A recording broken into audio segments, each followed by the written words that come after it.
boy. I almost fell off my chair. Oh boy. Oh boy. I almost fell off my chair. Oh no. Oh boy. I almost fell off my chair. Oh no. Oh no.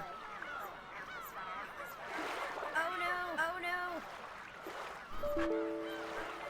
no. Oh no.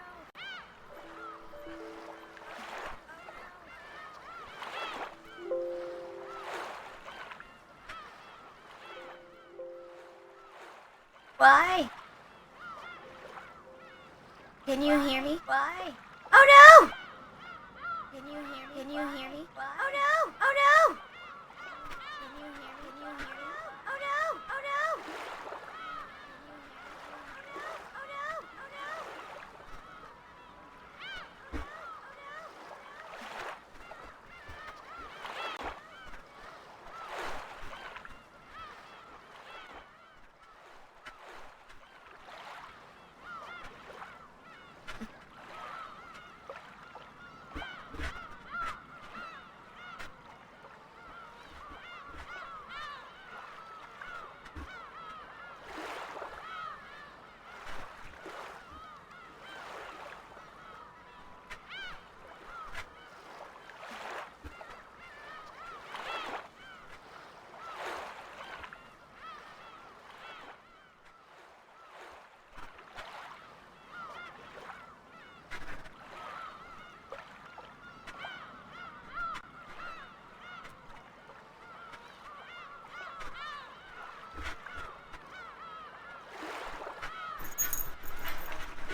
Okay. Okay. Why is it doing this? Okay. Why is it doing this? Why is it doing this?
Hello? Hello? Hello? Hello?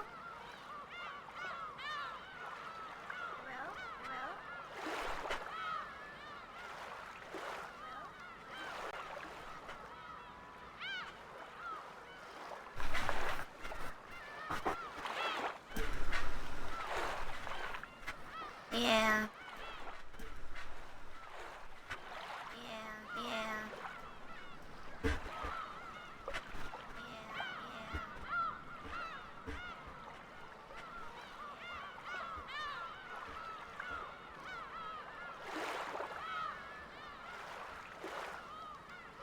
Oh, I think I know what's going on. I think I know what's going on. I think I know what's going on. Okay. I think I fixed it. I have the stream open in my browser. And it was, it was playing.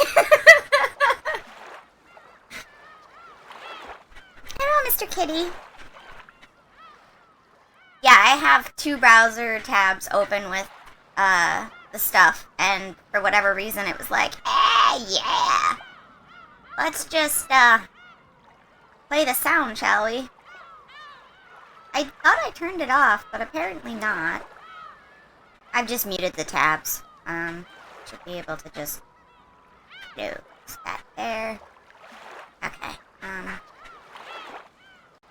oh, that'll work. Okay,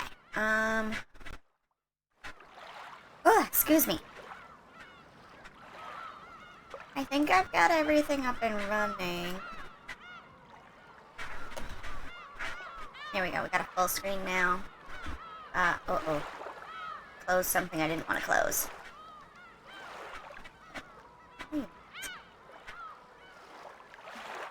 There we go. Okay, that's okay.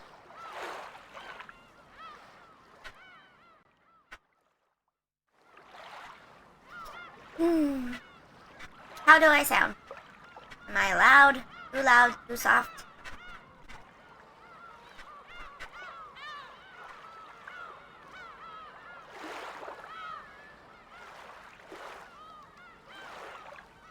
I'm good? Okay. Do my S's sound bad? Like, are they sharp? Because that was something that I noticed.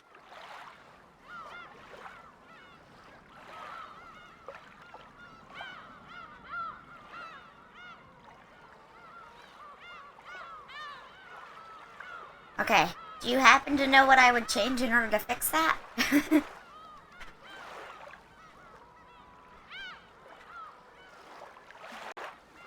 Would that be possibly bringing the treble down, maybe?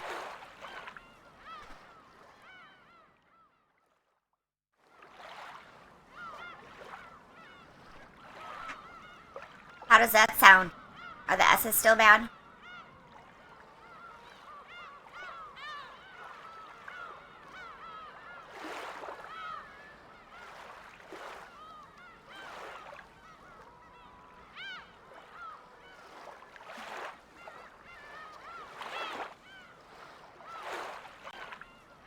You think? Okay, well, we'll try it at this and see what happens.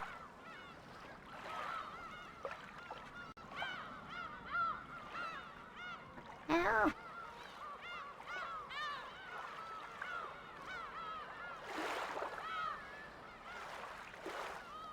Okay. Close that. You still hear me correctly, right? It's not, the wrong voice.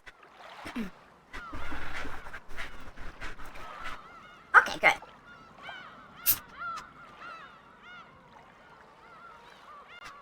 So, interesting tidbit I found out when opening this game, excuse me, is that on Steam, okay, good.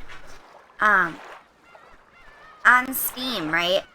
Yesterday I got an achievement that said, that was welcome to Rokonjima. We hope you enjoy your stay and this experience of a lifetime. Do you know how many percent of players have reached that achievement? So this includes all the people that have bought the game and started the game. How many people do you think have made that achievement?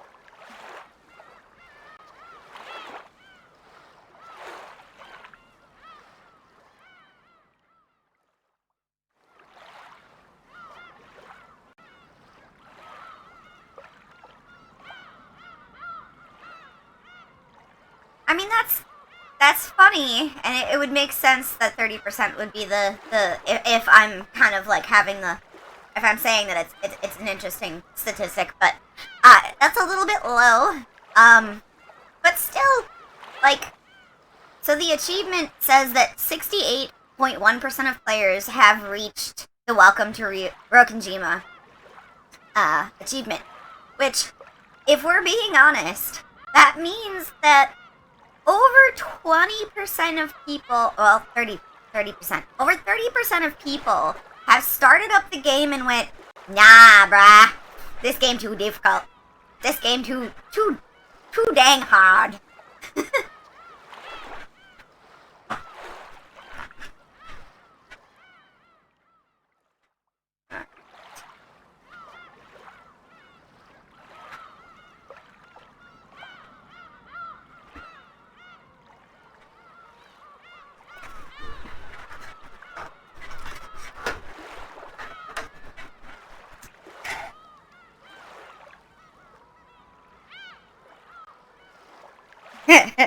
Yeah. I think it's the fact that there's a lot of reading and people, like, may not have, like, understood what they were getting into. Which, you know, I get. But, like, it's a visual novel. Reading is the thing, you know? Also, can you hear the dryer in the background? Ugh. Ooh. Excuse me. Okay.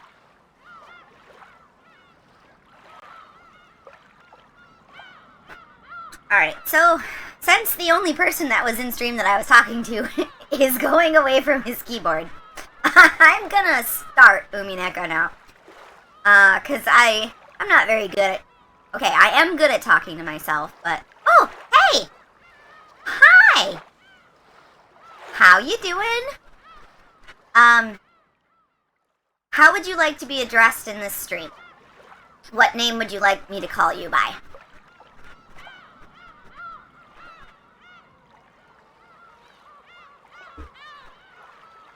Let me just...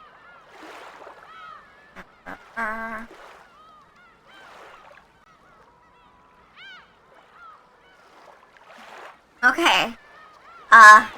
So we're gonna call you... I mean... Let's just call you Orc. And if you wanna call... have other people call you something else, that's fine. I want people to be as anonymous as they want to be, so... as such, you know, even if you know me outside of, streaming, I would like to be called Gero, just to kind of keep myself, you know. One second. Yeah. So, Orc, have you, are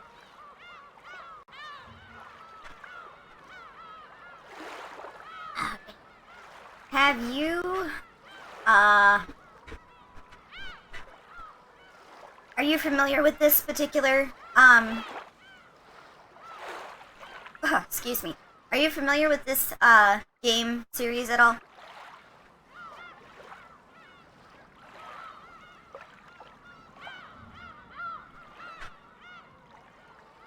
Okay, so, are you familiar with the anime series Higurashi When They Cry?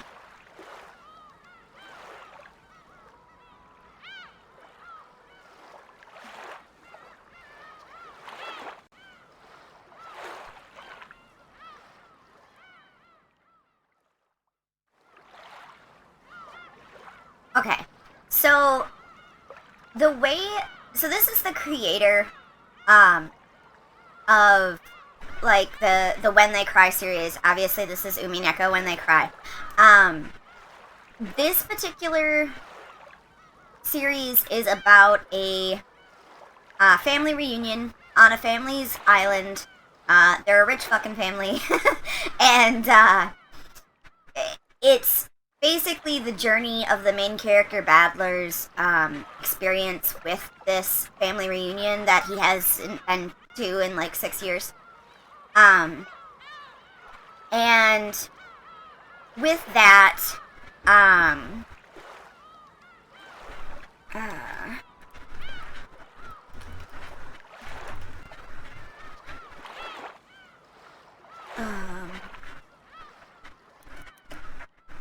with that, there's a lot of...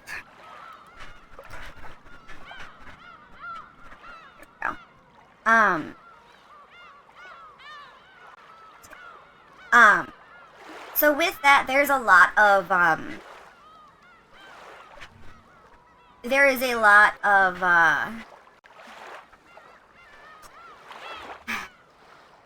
so there's a lot you have to kind of pay attention to. You've mainly just missed a lot of the exposition in the beginning with relationship to the different characters and who the beginning characters are. So we're gonna do a summary of that anyway. So you're welcome to go to my YouTube channel at some point in the future and watch what you've missed. But coming in right now is not necessarily the worst thing because it's not that difficult to get caught up. But as we progress, it's going to be harder and harder to understand where we are and what's going on if you drop in the future. So if you do want to keep up with this one, watching the VODs are probably a good idea. And the main reason that I'm playing this game is because it is the same author as the new Silent Hill F. And it's definitely exciting to see where that's going to go, because in the preview there was quite a bit of exposition that shows off previous works of that particular individual. Yeah, so the intro sequence shows in Silent Hill F's preview, there is a person walking with a pipe, and they're kind of staggered and dragging the pipe on the ground. That is a almost frame for frame recreation of several different scenes with several different characters from the Higurashi series. So I'm really excited about that, because that means that he's probably going to be keeping the same style of storytelling, which is really big psychological stuff. Because, like, with the Higurashi, when they cry, and of course in Umineko, kind of spoilers, not spoilers, they experience a reliving of the same events over and over again with slight changes. So that'll be interesting to see how they do that in the Silent Hill game. But, we have, well, I have been kind of babbling quite a bit, and, it's about 20 minutes since I started the actual content version of the stream, so I'm gonna put the volume down on Umineko so that way we're not blasted with the, sound effects, and then I'm going to, there we go. I am going to get started. As I said, there's kind of like a lot going on, but okay. And that bell isn't too loud, is it? Just blasted by seagulls. Well, seagulls are a big part of, well, I mean, kind of like, it's part of the namesake of this game. Umineko means seagull in Japanese. So, which is legitimately like sea cat. So, okay.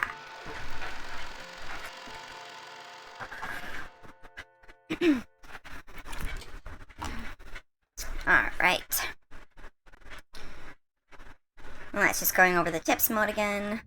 Again, the story is very obviously fictional and fantastical in nature. Any resemblance of existing individuals, organizations, locations, or incidents are entirely coincidental. Oh no! I didn't pick up my save. What am I doing? We're gonna load my save. There we go. I started this game like 7 or 8 different times to get everything working right, so by habit I just start by default. So, we're gonna get to that in just a hot sec. Look at system. Alright, so we're gonna go through the little family tree here, so that way we can get you a little caught up. Or so first off, the main character of this game is Battler.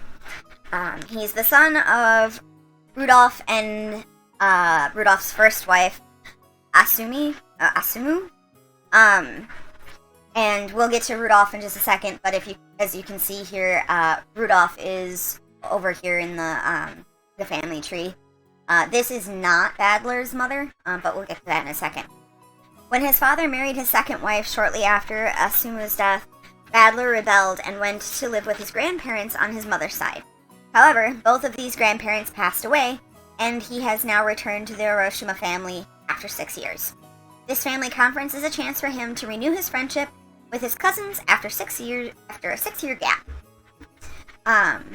So we'll talk about Rudolph first. Rudolph is Kinzo's third child. Kinzo is the family head. We were introduced to him in the very beginning, but I don't have a way to pull him up right now.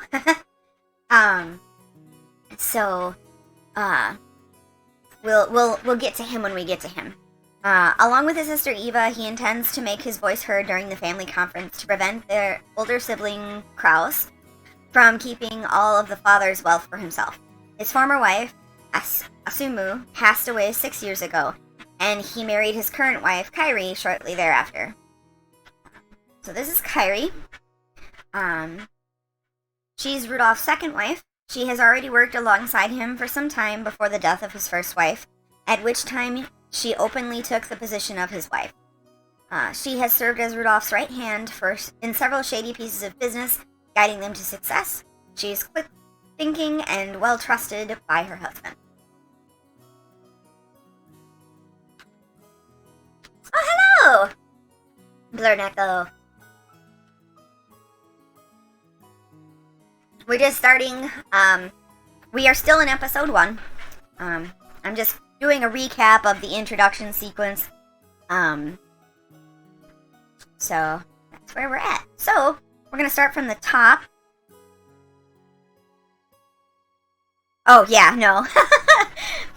It's her style. And as we go along the game, I don't want to give away spoilers or anything, but as we go along the game, there's going to be a lot of information that you're going to find out about the different characters, and her background is, let's just say, she enjoys her assets. Alright, so we're going to start from the top and work our way down. So this is Jessica. She's Kraus and Natsui's daughter. In the absence of any irregularities, it is thought that she will eventually inherit the headship of the Uroshima family, or technically her husband will. However, she seems to have no interest in all of this. She was born with weak bronchi and sometimes assailed by sudden asthma attacks.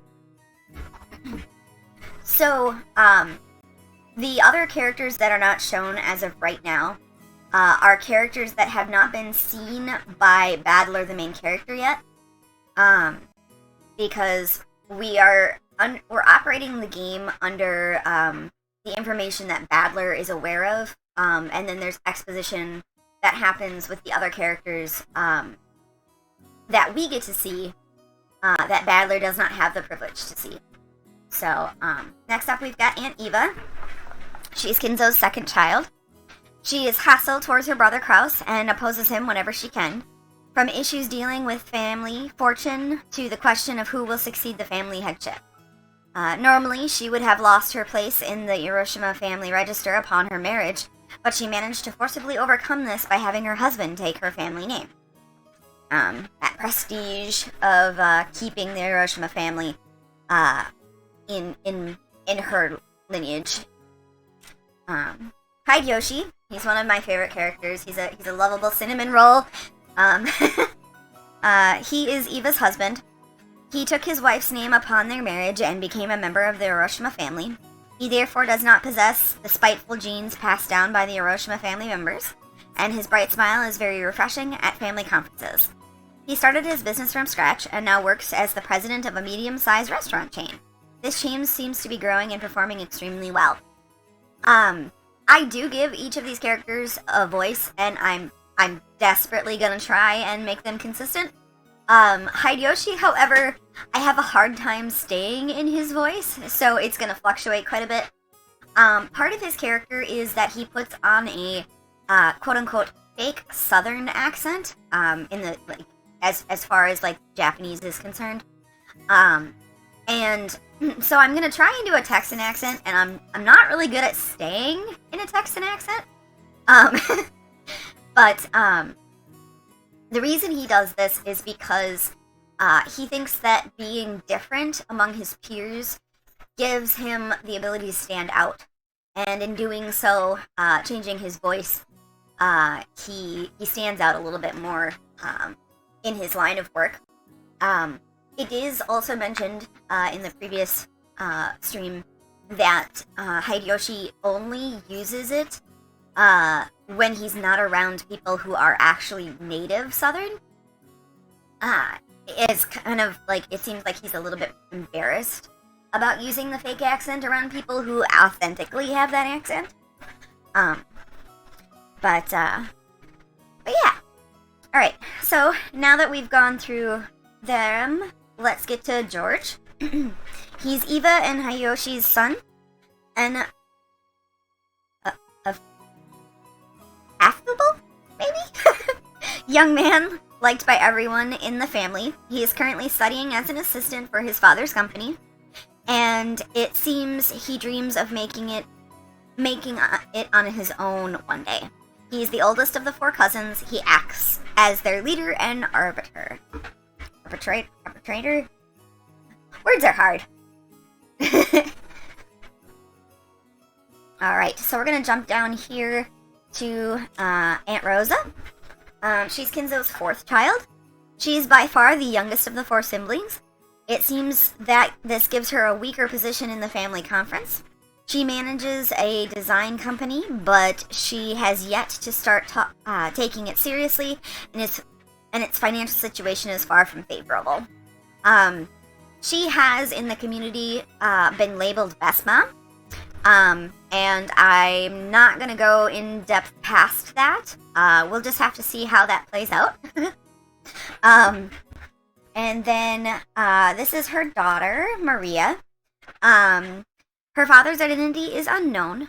She can't shake off the habit of speaking like a young child, which often earns her a scolding. She has no interest in studying or making friends, but is very interested in things concerning the occult and black magic, which we haven't actually gotten much information from that as of yet. But it's not really a big spoiler. It's very common in Japan to have children go through a black magic occult phase. So that, yeah.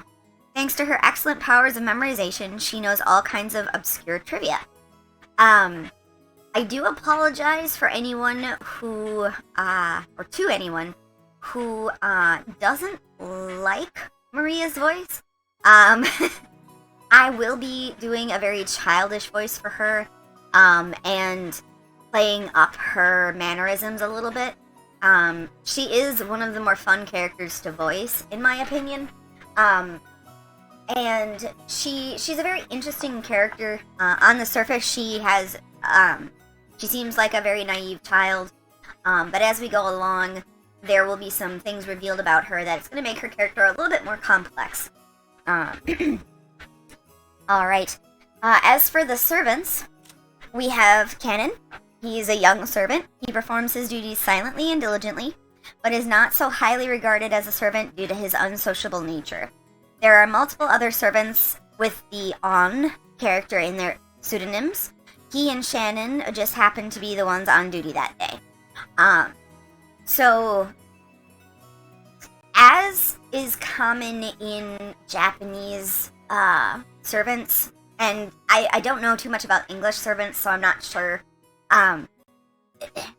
Servants are given new names when they start with a family for the purposes of this is their life in the family versus the life that they lead outside the world. It's kind of like a rebirth kind of thing. So keep that in mind as we play through. Canon is one, I think they said he's been a servant for like 4 years at this point. 4 or 5? No.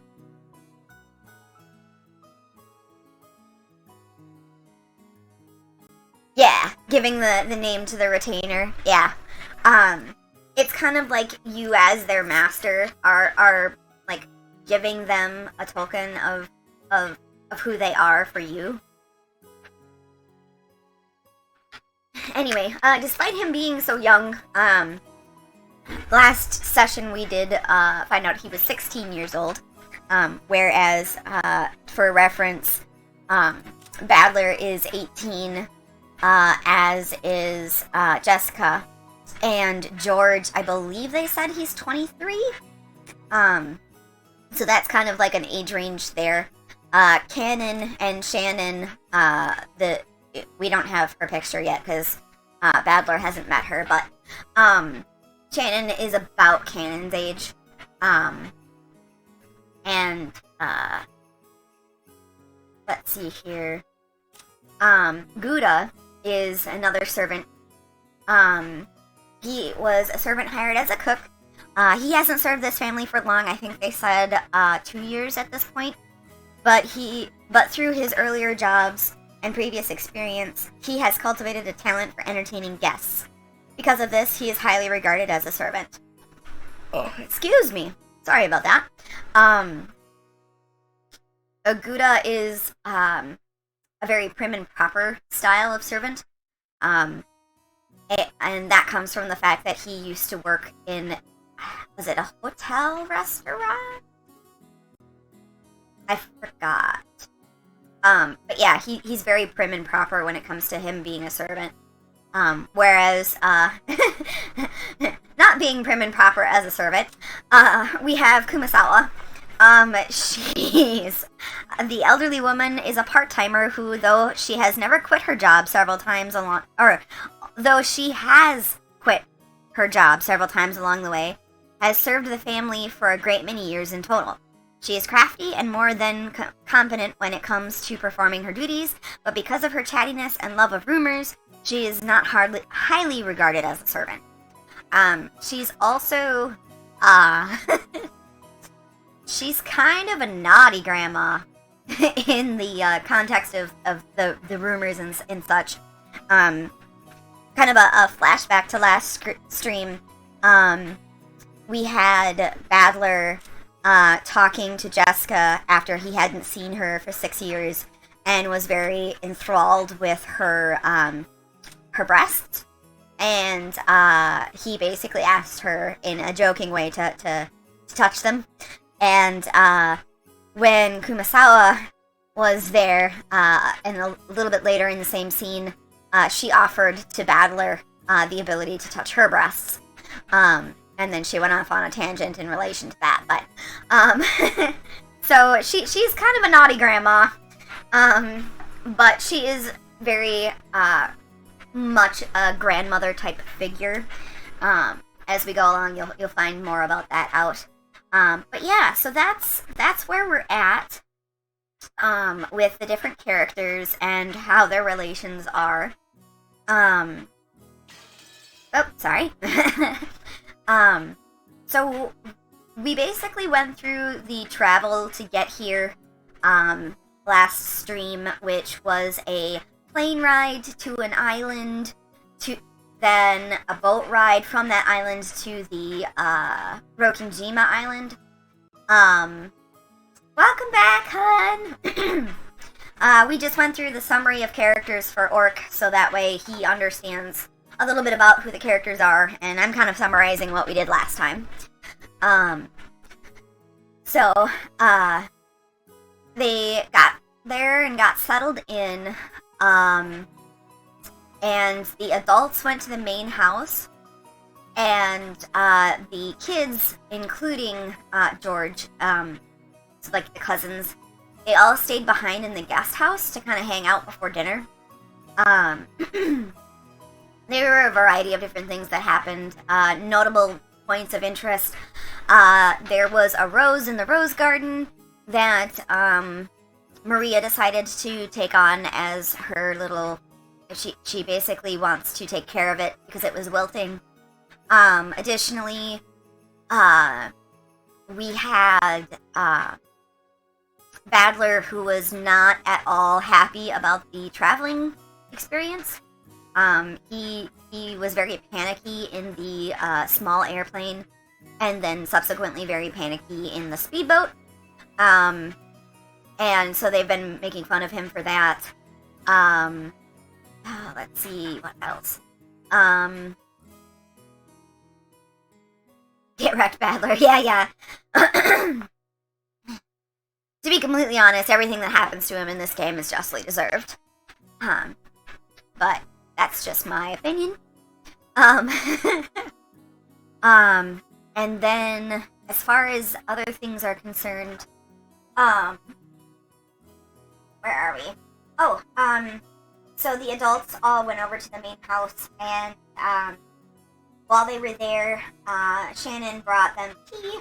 Unfortunately, she was very clumsy with, getting everything ready, and, the adults kind of made fun of her, because she didn't know things like she didn't know what the tea was, that she was serving to the guests, which is a big taboo there.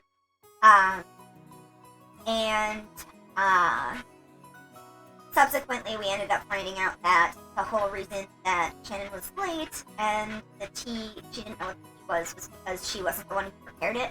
It was prepared by Gouda, but he, due to knowing that he would get, reprimanded for being late, he pushed his job off onto Shannon, to deliver it. So, she kind of took an unjust, scolding, but, that's kind of how things are. Gouda thinks hierarchically he is a better servant because, he's the servant of the kitchen, he's the head chef, and he has much more, hands-on experience. But, alright, let's start. It's been about 40 minutes of me chattering and talking about stuff and, doing that recap, so, let's get going. The four of us cousins were enjoying our stories, just shooting the breeze.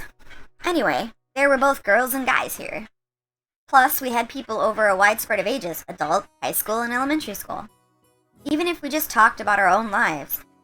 The other three kept listening attentively. I think I'm finally getting used to all this. Jessica and Maria have grown more than I could have imagined in the past 6 years. To be honest, I was feeling a bit uncomfortable, but talking like this, I guess that on the inside, nothing really changed since back then. I agree. You haven't changed a bit even after 6 years. Even though your body's gotten, gigantic, you're still a kid on the inside. Ooh! I'm a kid too! Well, even you aren't gonna be a kid forever, are you, Maria? I mean, you're gonna transform from a kid into a cute young lady, aren't you? And when that happens, that flat as a board chest will reach Jessica's level, huh? When that happens, you gotta let me touch him, okay? It's a promise. Let you touch him? Promise.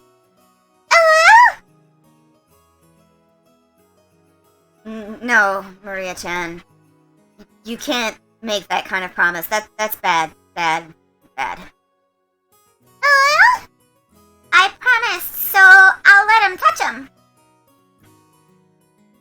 I keep my promises. Yeah, they're related. And, the age gap is substantial. Like I said, Badler's a perv. Always keep them. Ooh! Maria, you're really an earnest good girl. The guy you marry's gonna be really lucky. Hey! Stop trying to change the subject by making it sound pretty. Maria, that promise never happened. Never. Ooh! The promise is cancelled? Ooh! As I thought, without Badler in our little quartet, this group of cousins just didn't feel complete. These 6 years have been kind of lonely. That's true. We didn't really goof off like this. Still, we did have some pretty constructive conversations, right? Stuff about preparing for our future, exam taking, finding jobs. Oh, I am so sorry. Now that I'm here, we just talk about stupid stuff and mess around. But I'm having more fun this year. Hello? That's true. I agree. This year is most fun yet. Maria's sincere words probably spoke for everyone present. George stroked Maria's head, and she giggled like a happy kitten.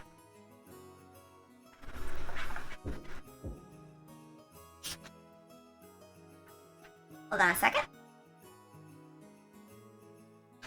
I'm gonna make an assumption as to who this character is. That's talking. Excuse me. And I apologize if I'm incorrect, but I'm pretty sure I'm right. Pardon me. Your meal is ready. A timid knocking sound in the equally timid voice of a young woman came through the door. Yes, I was right. Jessica answered brightly. Shannon, come on in. You remember Badler, right? Jessica stood up from the bed and opened the door. There stood a servant girl who must have been about our age. It's been quite some time since we last met, Badler. Sir? It's nice to see you after 6 years.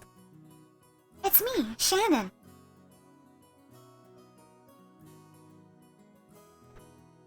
Trembling a little, she noticed me. She bowed deeply. Ah! Jessica had me surprised, but look at you, Shannon. You've turned into a total beauty too, haven't you? You are too kind. Still, the food on this island must be really nutritional, huh? What are you eating and how are you training to get those boobs that big? Guess I'll have to feel them a bit and see whether yours or Jessica's are bigger, okay? With both hands poised and saliva dripping from my mouth, I closed in. For the sake of justice and my personal honor, I'd like to point out that I don't suffer from some strange disease that makes my lymph nodes itch until I scratch my neck open, and which can only be prevented by fondling breasts.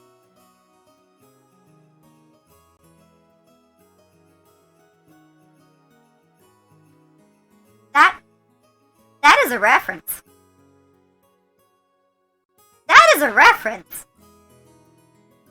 That is a reference to Hirashi. That was not in the manga. That was not in the manga. I do not remember that. This is just Badler's style method of communication. If I slowly close in on her like this, odds are 9 out of 10 that I get slapped or clobbered, right? So I can use this Badler original technique to spark a gag like that and break the ice. Well, it also means I really do get to touch them on that 1 in 10 chance, though, right? Like that ever happened. At that point, my hands were less than a centimeter away from Shannon's boobs, but the counter-strike hadn't come yet. She blushed and lowered her head in embarrassment when she realized what was going on. But she just stood there, with both her hands politely joined in front of her, not even trying to resist or cover her breasts. Hey, I wasn't planning on this! Please hit me right now, or I'm seriously gonna... Which is why I am glad to say Jessica chose that time to drive her elbow in the back of my head. Oh! Thank you so much, Jessica! Why the hell are you thanking me? Seriously, my bad, Shannon. I almost got overwhelmed by your hypnotic chest. More importantly, anyone who gets that close has gotta be a molester. You've gotta fight back when people do that. But you are an important guest, Badler, sir. Now look here, a pervert's a pervert, whether he's a guest or not. A girl's chest has got an air defense identification range of about 10 centimeters or so. Once someone trespasses within 2 centimeters, that's already an invasion of airspace, so you better scramble the jets immediately and give him an instant slap. such a thing. Because we are, furniture. Of course she didn't want her breast touched, but if a guest so desired, she was prepared to sacrifice herself to suit their wants. A girl like this needs some urgent protection. To think such a devoted girl still exists in this era, it's enough to make a man dizzy. But no. No! I'm coming at you with a perverted face again! Knock me down! Look out, pervert on the loose! This gag can't end until you deliver the punchline, so slap me! Please! Hit me! I cannot fulfill your request, because I'm furniture. But if it were an order, I'd obey you, because that's my duty. Then I'll make it an order. The next time Badler tries to touch your breast, counterattack with a slap. Hi, Kiki. Got it? Yes. 1 second, Kiki. Let me make you a space. Hold on. Hold on.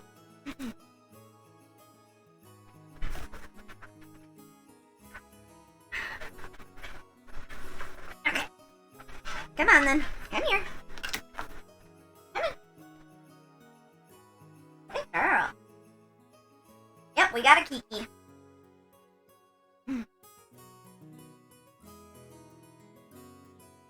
Oh, did she advance it for me? Oops. Yes. As you wish. From now on, that's what I'll do.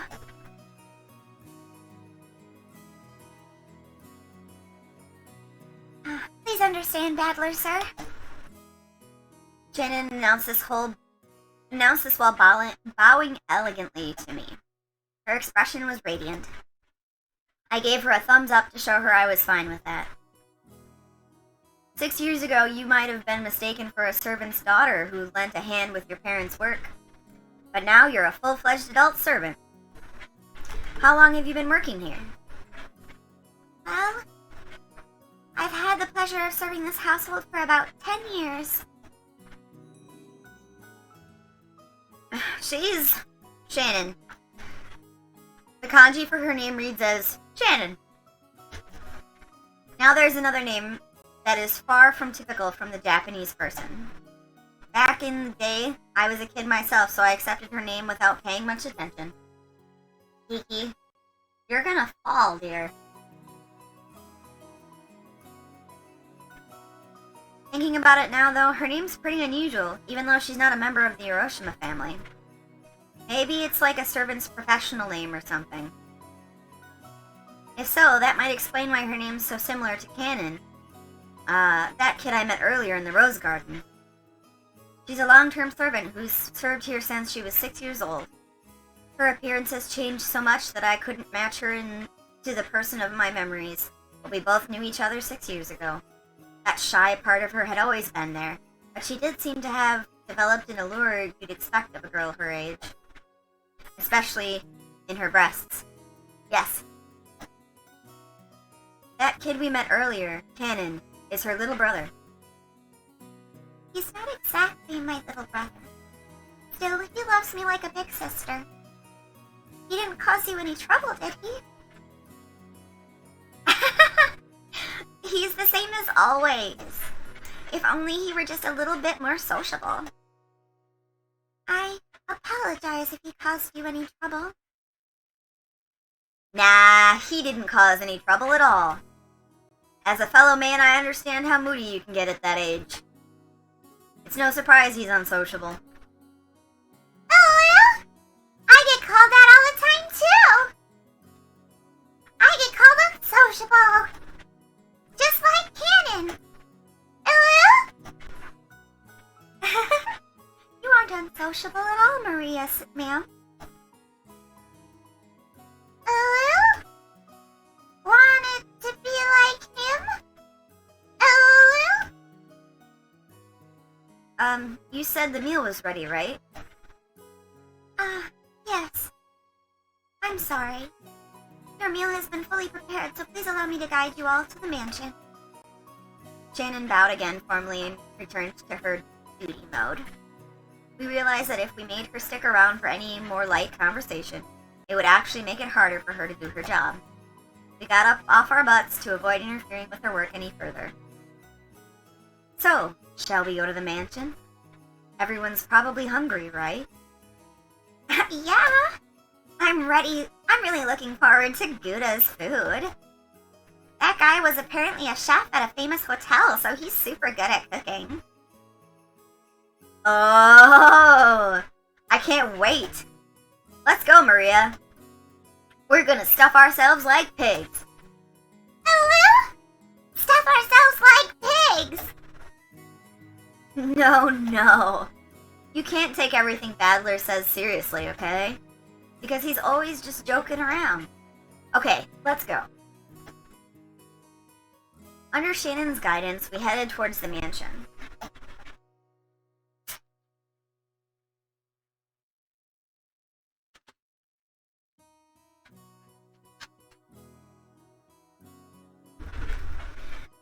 Met once again by the magnificent rose garden, we continued onward as the intimidating mansion of the Hiroshima head family came into view. Are you coming back, Kiki? It had apparently been built shortly after the war, so you could feel the dignity of almost half a century hanging about it. The building was gorgeous on the surface, but old as it was, equipment such as the AC and heating were apparently quite frail. According to Jessica, midwinter was especially tough, with all that what with all the drafts. Words are hard. Haven't these people ever heard of kotatsu?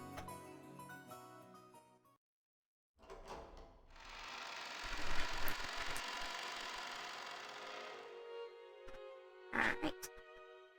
I'm going to save. Because saving is important.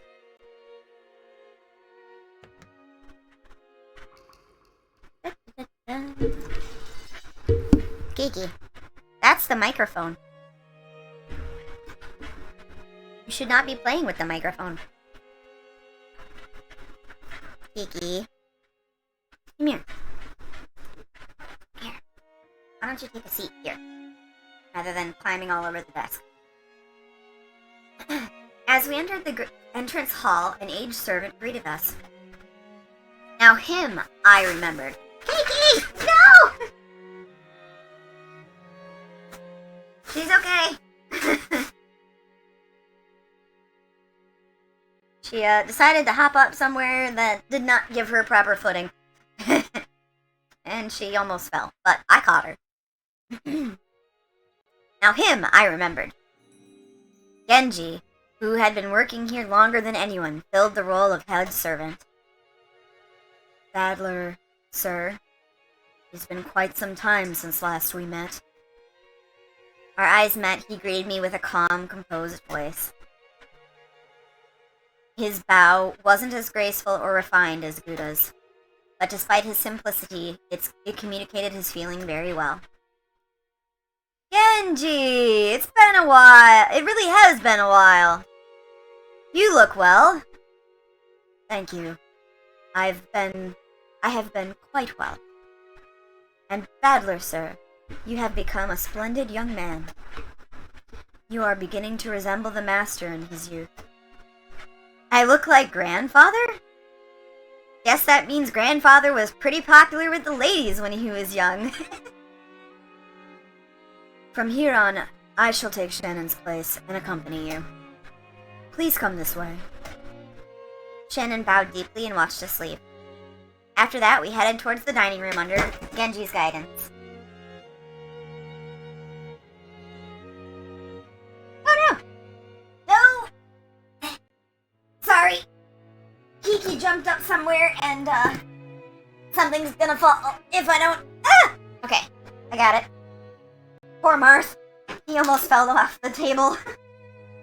At least he's in a box.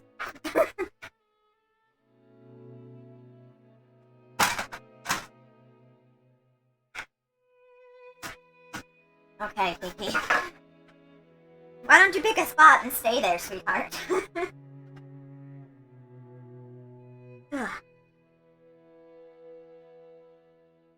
Alright, After that, we headed towards the dining room under Genji's guidance. Excuse me. Genji, just like Kumasawa, words, stood in stark contrast to us young people who had grown beyond recognition over the last 6 years. His appearance was exactly the same as my memory from 6 years ago. It was as though time had stopped since last we met. Genji was an extremely quiet and diligent person. He was basically grandfather's close aide or caregiver, and you might even call him grandfather's companion of many years. In fact, it seems he was by grandfather's side even more often than my late grandmother was. According to Jessica, grandfather trusted him more than any of his blood relatives. But I wonder how long he served. I never got the details, but I heard something about him being here since the beginning, when this mansion was first constructed, which would mean that he's dedicated half of his life to serving here. It's easy to see why he's so trusted. As we passed through a massive hall that extended up into the second story of the mansion with no separating floor, I spotted something that hadn't existed in my memory of 6 years ago.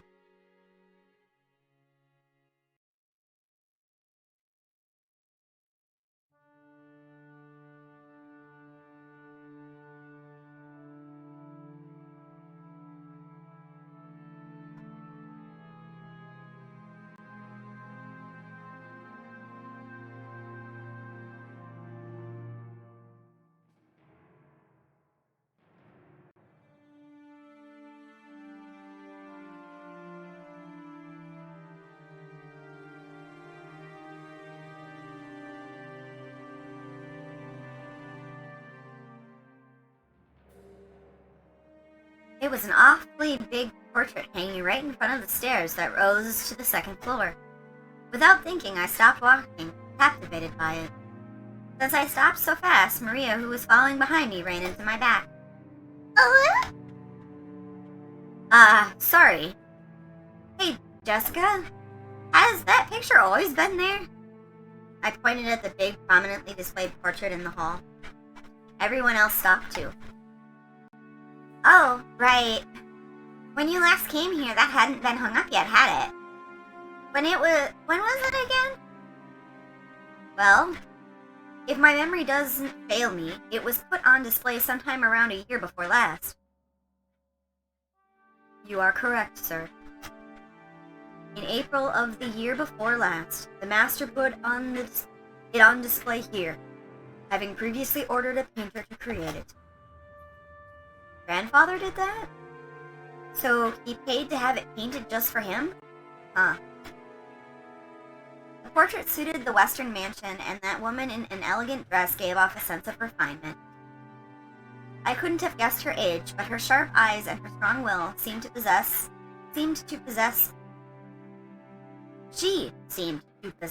made her look youthful. She seemed somehow different from the composed, middle-aged woman you'd often see in famous pictures. If she'd had normal black hair, I might have assumed that this portrait was of my long-deceased grandmother in her prime. However, she had beautiful blonde hair and didn't look Japanese at all.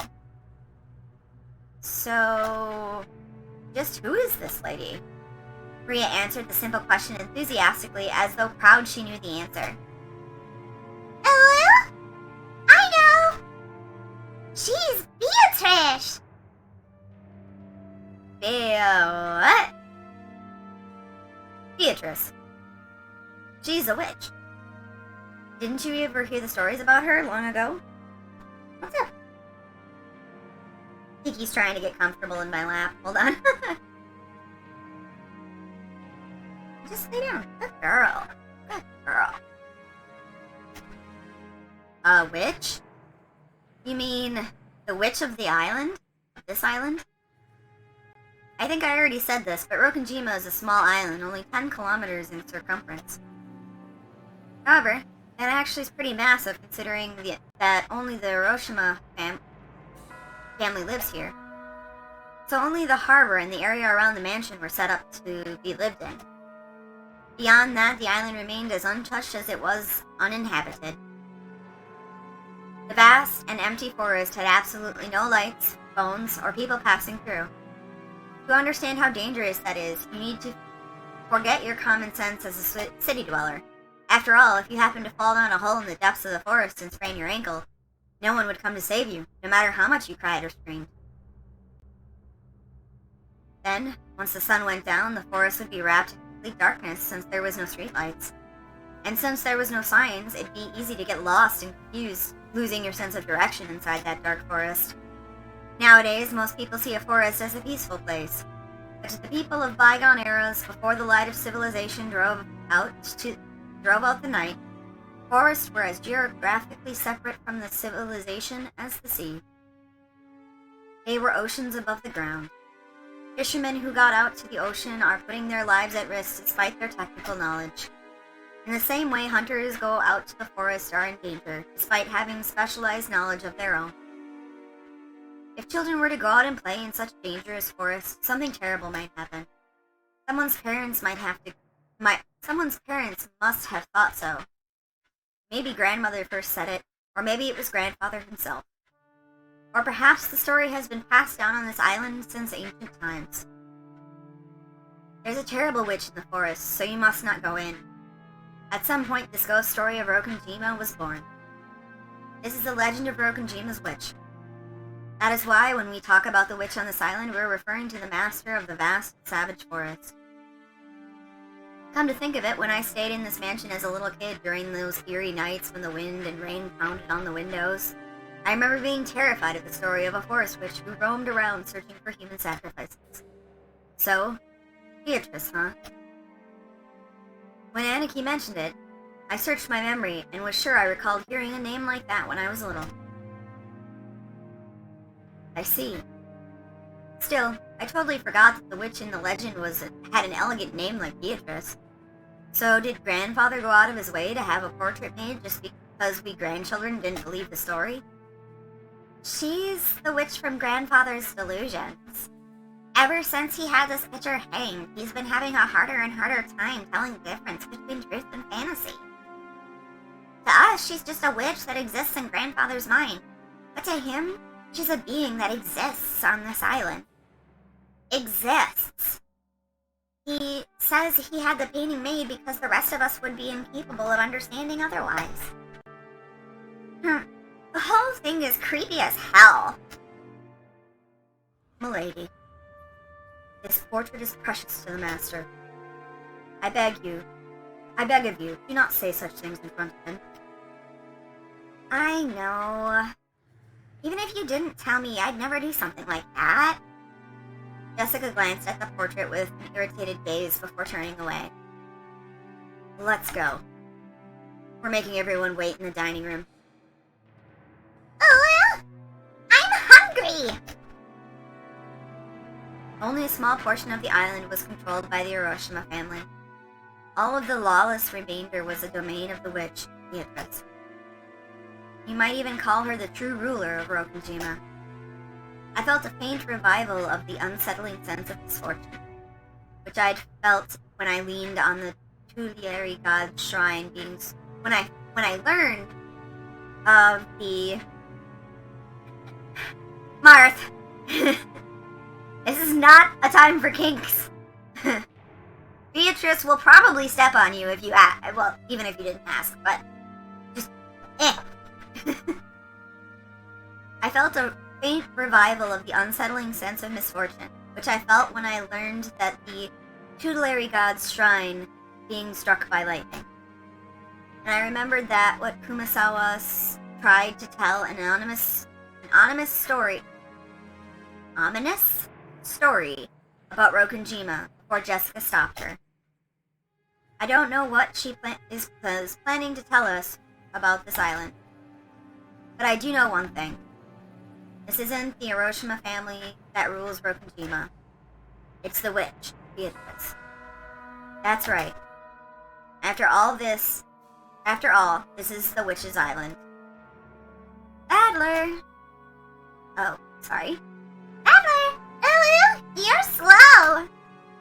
When I looked around, everyone was already heading towards the dining room. I hurriedly chased after them.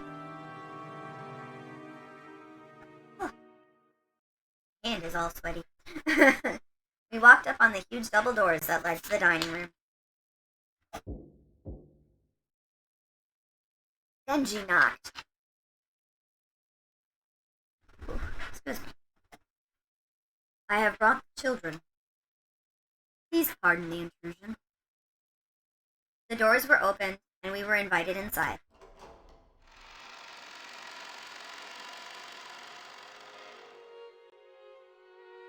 The dining room, which looked exactly like you'd imagine a rich person's dining room to be, had a super long table that was obviously positioned with no purpose other than to make the guests conscious of their rank. Our parents were already sitting in accordance to that ordering.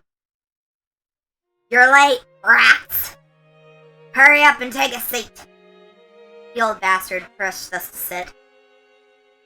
The only gaps in the group of people were the spots we were supposed to sit, which only made us feel our tardiness all the more. The seats all at the head of the table, called the incipient chair, was for the most highly ranked, reserved for grandfather. It was still empty. He probably wanted to show up last for dramatic effect. From the perspective of someone facing the impotence chair, incipient, not impotent, incipient chair head on, the seating order went from left to right, with the lower ranking seats progressing in rows of two further away. So the left-hand side of the first row, closest to the incipient chair, was where Uncle Kraus should have sat, since he was the second highest in ranking. It looked like he hadn't arrived yet, so the seat was empty.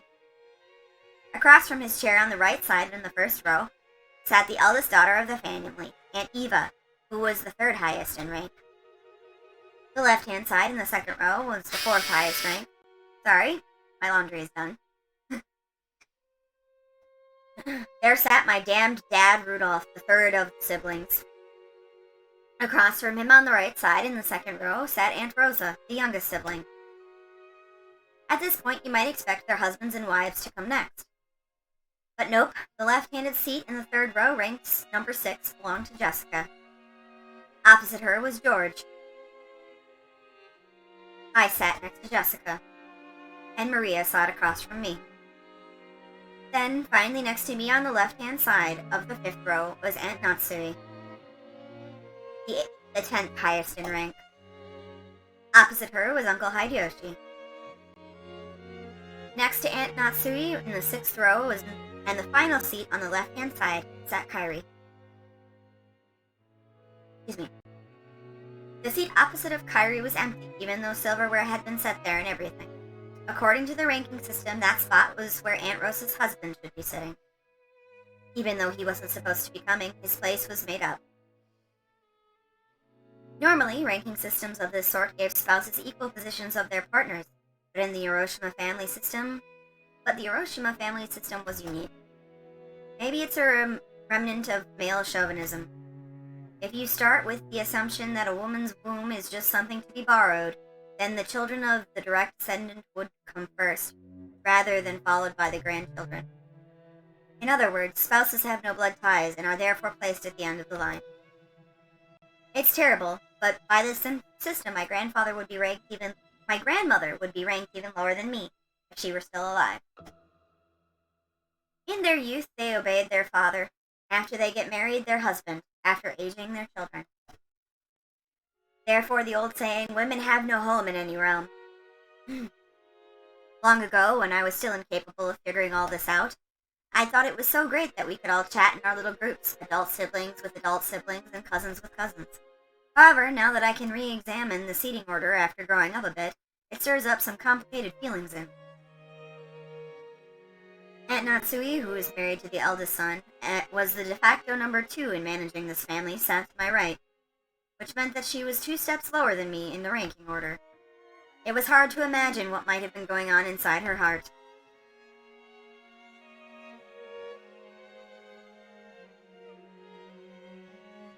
If this is rich people nonsense? Well, I mean, it's kind of a rich people nonsense. I don't know if they go in depth with it at all. Marth would be able to help with that. But yeah, it's basically blood is the prominent point here, and the closer you are to Kinzo, yeah, rich people nonsense. Basically, the closer you are to Kinzo, blood-related wise, the higher in the hierarchy that you are.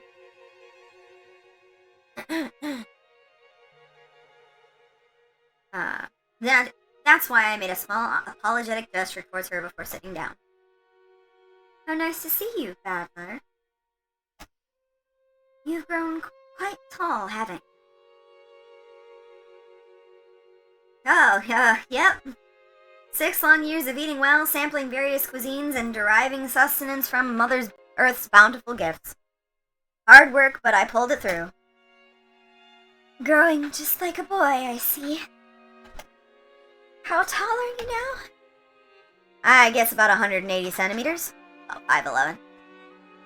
But Aunt Nasui, that's where you're supposed to say, heck, sounds like all you did was eat.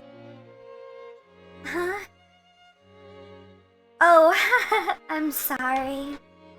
After a short pause, she did a laugh with me, but it seemed she couldn't quite figure out what she was supposed to be laughing at. This woman is Aunt Natsui. Vicky! No! That's where the... No, you don't want to be in that bag. Sorry. She got into the, bag of recycling. This woman is Aunt Natsui. She's the wife of the eldest son of the family, meaning she's my father's older brother's wife. Not sister, wife. Mr. Kitty, why? Why do you have to do everything he does? No, no.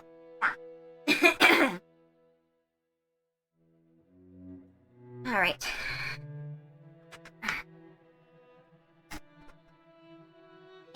It's simpler if I just call her Jessica's mother. Is it simpler if I just call her Jessica's mother? It feels bad to say it like this, but while I didn't exactly like her, I didn't exactly dislike her, I didn't particularly like her either. She hardly ever spoke with us kids, and all of my memories of her involve her talking to the adults about complicated things, with a scary look on her face. In fact, since we hardly exchanged words, I spent a long time trying to figure out how I should approach her, though my efforts seemed to have ended in failure. The silverware sat neatly on the table, but the meal itself hadn't been brought in yet. As a general rule, you couldn't start a meal until the person sitting at the head of the table arrived. Yeah, I crave violence. George has been craving violence too. It must be that kind of a day, if I'm being honest, you know?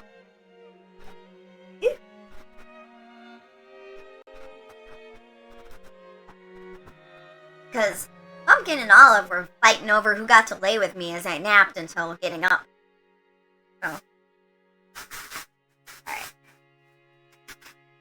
I'm gonna be rude and munch on something quick. Because it's getting to be that time of the day.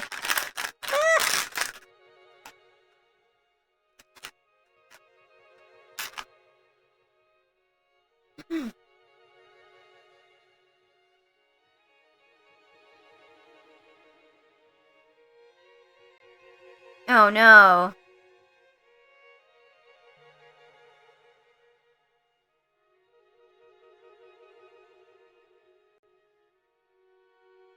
As a general rule, you couldn't start the meal until the person sitting at the head of the table arrived. So as long as Grandfather didn't come, lunch would be put on hold indefinitely. Not even the appetizers would arrive. Simply put, the silence in the room was caused by our parents enduring their hunger while they waited for Grandfather to arrive. However, the grandfather from my memories would always show up on time to meals like this. Yeah, dodging cat puke is an art. He was the kind of person who would never be so late and keep everyone waiting, especially after the entire group had arrived. Grandfather's pretty late. As far as I can remember, he was always strict about time.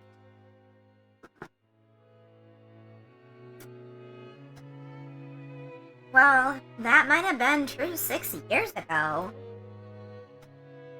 But it hasn't been that way lately. In fact, he's off on his own little world so often he doesn't even show up at family meals. Still, I figured he'd at least come down today. Then again, I feel a lot more relaxed and happy without him. Jessica! When her mother scolded her, Jessica stuck her tongue out and looked away. No way around it. Might as well wait until our hosts arrive. When I glanced at the clock, I saw that it was almost 12:20.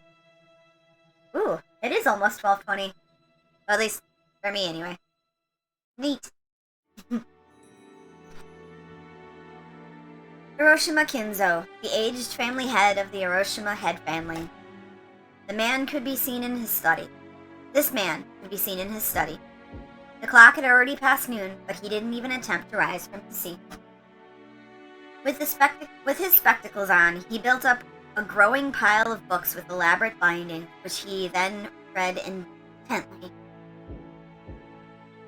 You couldn't really say that he was having too much fun to stop. Rather, he filled the room with a sense of impatience, or perhaps a sense of impending danger, as though every second wasted was a tragedy. In this sealed room, a dense dust danced through the air, which was thick with the stench of chemicals that exuded a mix of suspicious odors. Those odors were somehow sweet and heavy. If anyone with a normal nose came in here, the first thing they would do would be open a window and ventilate the room. The knocking against the study door had been going on for a while. A voice calling, "Father," sometimes mingled with the knocks. As Kinzo heaved a deep sigh, he snapped shut the old book in his hands and slammed it on the table. Then he yelled at Cross, who was still knocking on the door. "Silence! Enough with that racket, you fool! Who told you the door would be opened if you but knocked? I'll crucify the imbecile! Do you wish to suffer the same fate?"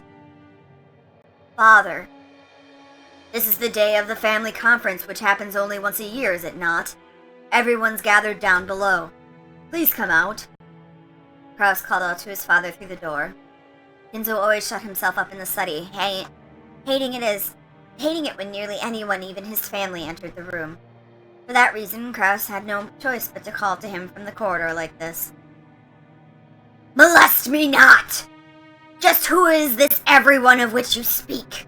Do you mean the fools trying to drag me out of here? Then I'll kill them all. Then kill them all, tear them apart, use their bodies for firewood, and feed them into the witch's hearth. Put the pot on the hearth to boil the wormwood. Force the imbeciles who dare to try and lure me out of here to drink the broth of the apocalypse. I will soak their dregs in liquor. Ah, where is Genji? Call for Genji. Have my demonic absinthe prepared. The whispering of the green fairy reaches me no longer. Ah, where is Genji? Bring him here!" On the other side of the door, Cross, Nanjo, and Genji kept waiting for the master of the house, who stubbornly refused to come out. "Looks like he hates me to the core. My voice doesn't reach him anymore."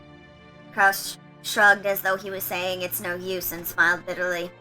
From the beginning, he hadn't expected his father to respond to his calls. However, since it was the duty of the eldest son, he had tried it as a formality. "Kinzo, your sons, daughters, and grandchildren have come to see you, have they not? Could you just let them see your face, if only for a short while?" "Shut up! Be silent! You dare admonish me, Nanjo? I never told anyone to get you. I told them to get Genji. Now call for him immediately! Time is short, and the apostles are already readying their trumpets. So why can't you foolish sheep understand?" Kinzo slammed the old heavy book against the table over and over. That racket clearly Cheeky Ninja. The racket clearly expressed his great displeasure. Kinzo put his spectacles down and flew up from his chair. He spread his arms open as if to sing to a packed opera house, as if appealing to someone, and yelled, "Why? Why is there always something in my way? I would throw it all away. I would offer up everything, and there is only one thing I ask in repayment." Oh, I am doing Kiki a concern. Oh, Beatrice, if I could see your smile but one more time, I would plunder the smiles of earth and offer them all up to you. Oh, commanders of the legions of locusts, reap the smiles of the earth. Ah, everything is filthy. Everything is irksome. Yes, King Simp returns to being King Simp. Sorry. His voice is hard to do, so I'm gonna take a sip of water.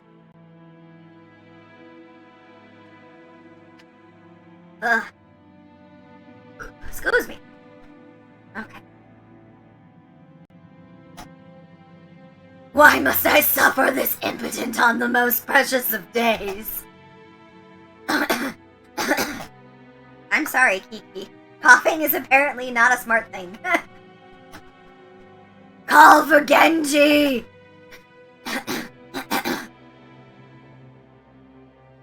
I have no idea what he's yelling about. He's probably lost his mind by now.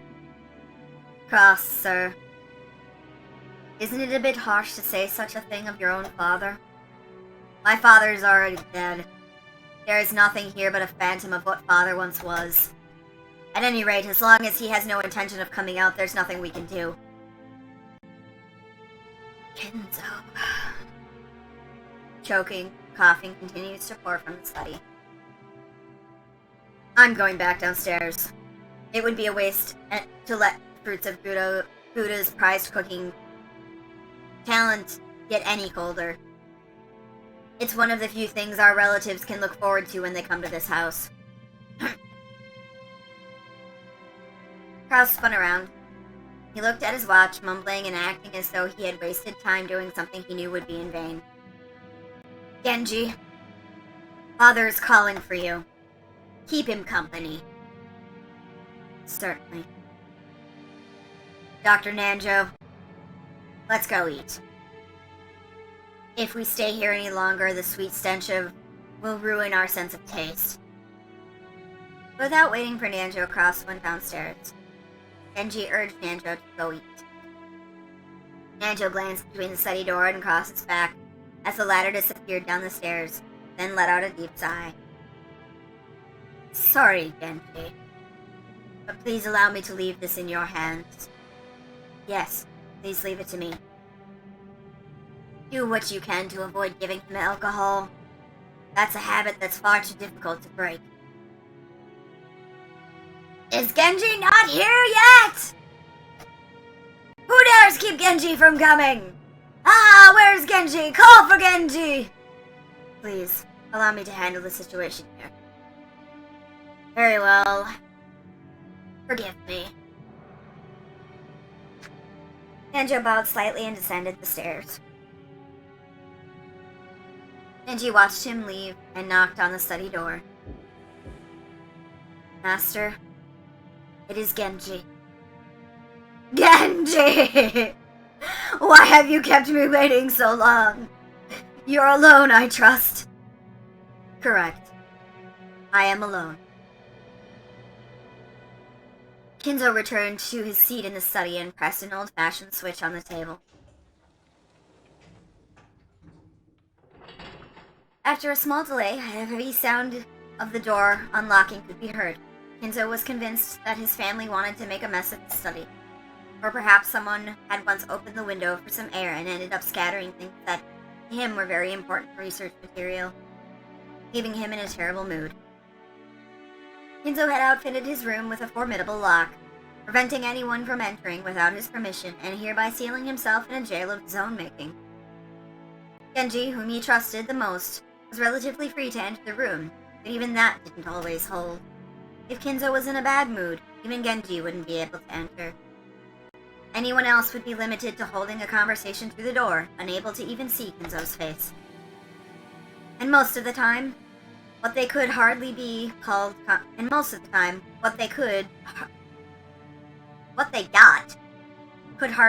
a conversation.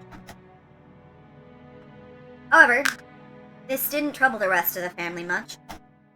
After all, it wasn't worth the effort to disturb this aging family head who's impossible to please and always stayed shut away, immersed in his research.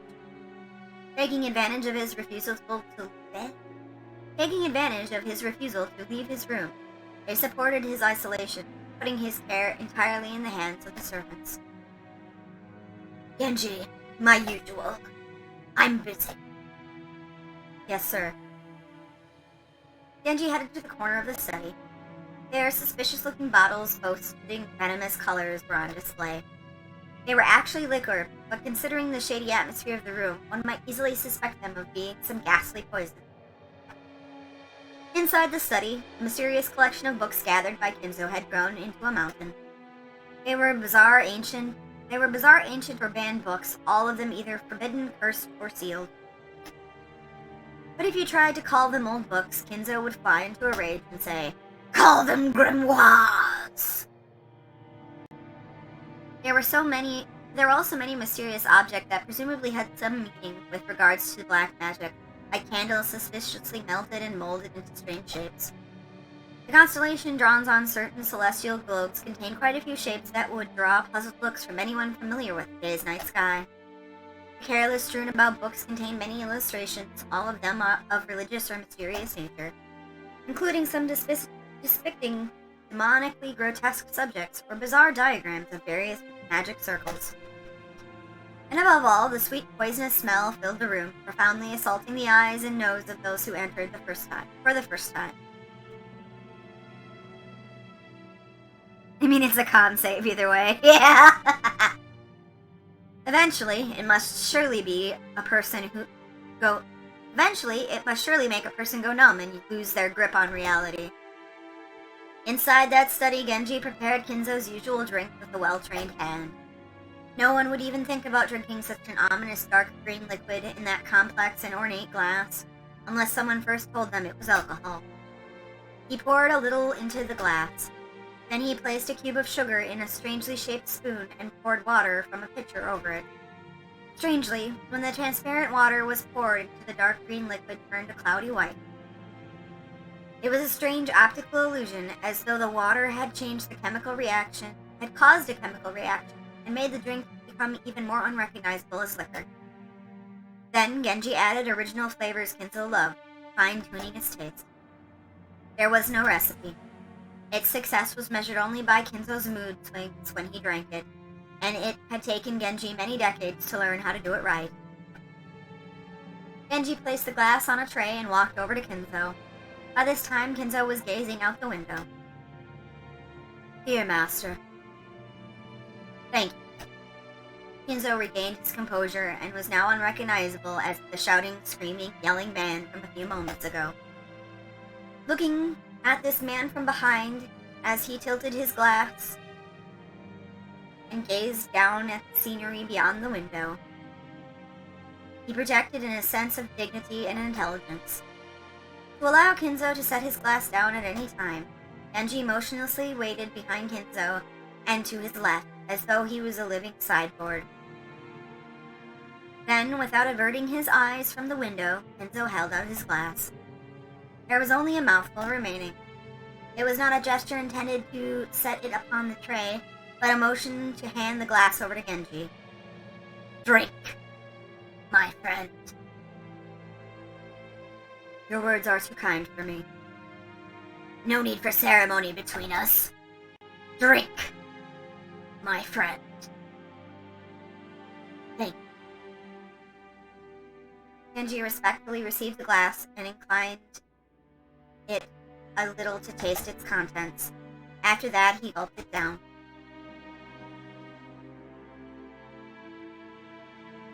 I think this is Kinzo talking? I I attempted to imitate your concoction, but no matter how I try, I cannot replicate the taste. The way you make it is pure relish. Thank you very much. It's the fruit of your guidance, Master. Kinzo smiled at his loyal subject, who refused to put aside rank even when asked to. However, he was not making fun of him. His smile was relaxed, as though chuckling to a close friend's old unshakable habit. We have grown old together. Oh, sorry, this is not Kinzo. We have grown old together. I stopped counting the years long ago. Oh no, that was Kinzo. It's entirely thanks to you, Master, that I have been able to live like this until today. Kinzo gave a faint smile, as if to say he didn't need any flattery.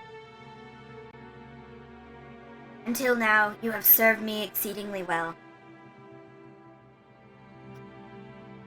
My sons all call me eccentric. Servants that were once many have all quit in fear of me. Only you serve me, even now.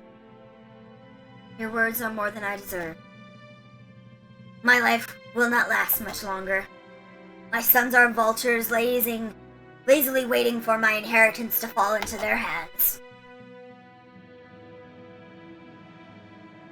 Cross is a fool who squanders money like water, who throws away 2 gold coins to obtain 1. And then he has the gall to claim that he's earned money.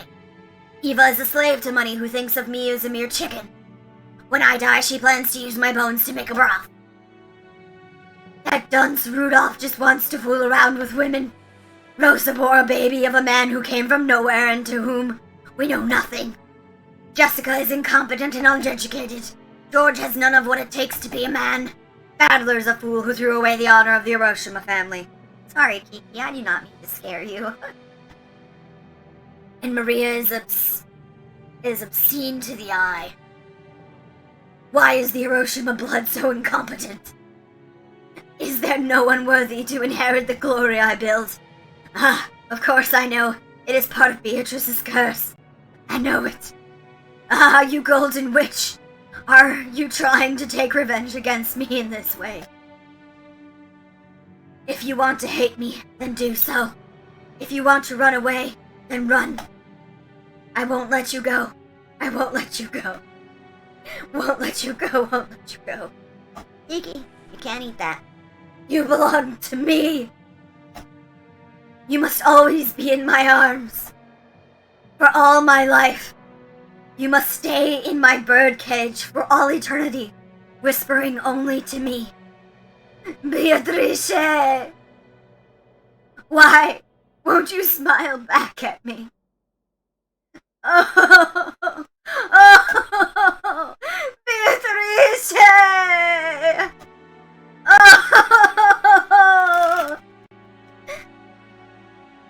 I'm gonna take a hot second here to get a drink and... Yeah, well, that's one way to put it. Kiki, those are not for you. Whoa. Oh.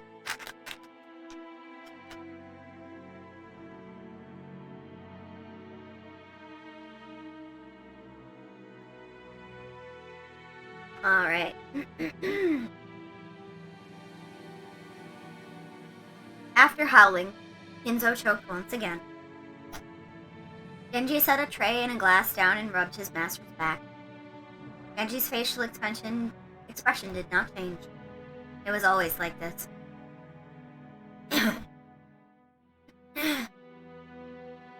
Thank you, my friend. When his seemingly deranged fit subsided, Kinzo regained his composure once again. It was like seeing 2 different people, a wild Kinzo and a composed Kinzo, living together inside one body. A bad etiquette. And so, I have decided. I cannot bear to spend my dimmed remaining years procrastinating like this. If I have one final coin to bet, then I choose to abandon it at the whims of the demon's roulette. The power of magic is always determined by the risk of the gamble. Like visiting a shrine of the At the hour of the ox in the ancient Japanese sorcery, to nail a cursed doll to a tree. Magical power is produced specifically because of the risk that it will be seen within 7 days the cure takes. The greater the risk, the stronger the magical power will be. Many miracles that happened in myth might be what called crystallizations of shocking magical power, with the low probability of occurrence and astronomical risk. That Moses parted the waters of the sea was not a miracle of God. The risk of the desperate situation cornered by soldiers of the Red Sea shores, weighed upon the scales of slaughter and gave birth to a miraculous power, magic power. Excuse me. If the same thing occurred once again on the same scale, the sea would surely fail to part. After all, Moses was able to magnificently summon a miracle engraved on but one of the countless innumerable results on the roulette of those with power. This is the force that can triumph over astronomical odds. Indeed, good fortune that can grasp miracles is magical power of itself. To obtain this magic power, one must face the risk of despair. Those who possess no magical power may call that desperation rather than a bet. However, people who truly possess magic power can grasp a hold of that miracle and make the enigma come into being. And if that power exists within me, I'll seize that miracle. I have a chance of making the wish I devoted my life towards come true. Kinzo looked up to the sky outside the window. He spread his arms as if appealing to someone up in the skies. If only I were capable of grasping that miracle. Oh, Beatrice! Beatrice! Show me your lovely smile once more. Mentally picture Moses as Mel Brooks. Show me your lovely smile once more. No matter how much time passes, your face does not vanish.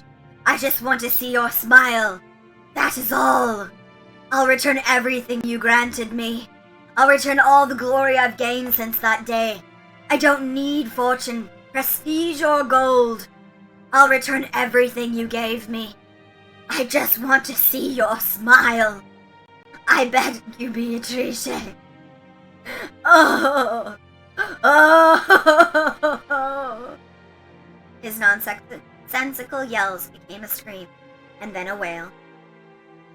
Kinzo slumped to the floor, tearing at it with both his hands. Genji has no choice but to wordlessly watch over his master's limitations.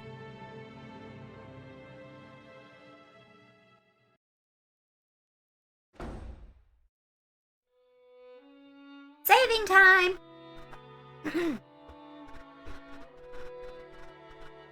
I was doing some reading and apparently it's prone to crashing. So, don't need any of that nonsense.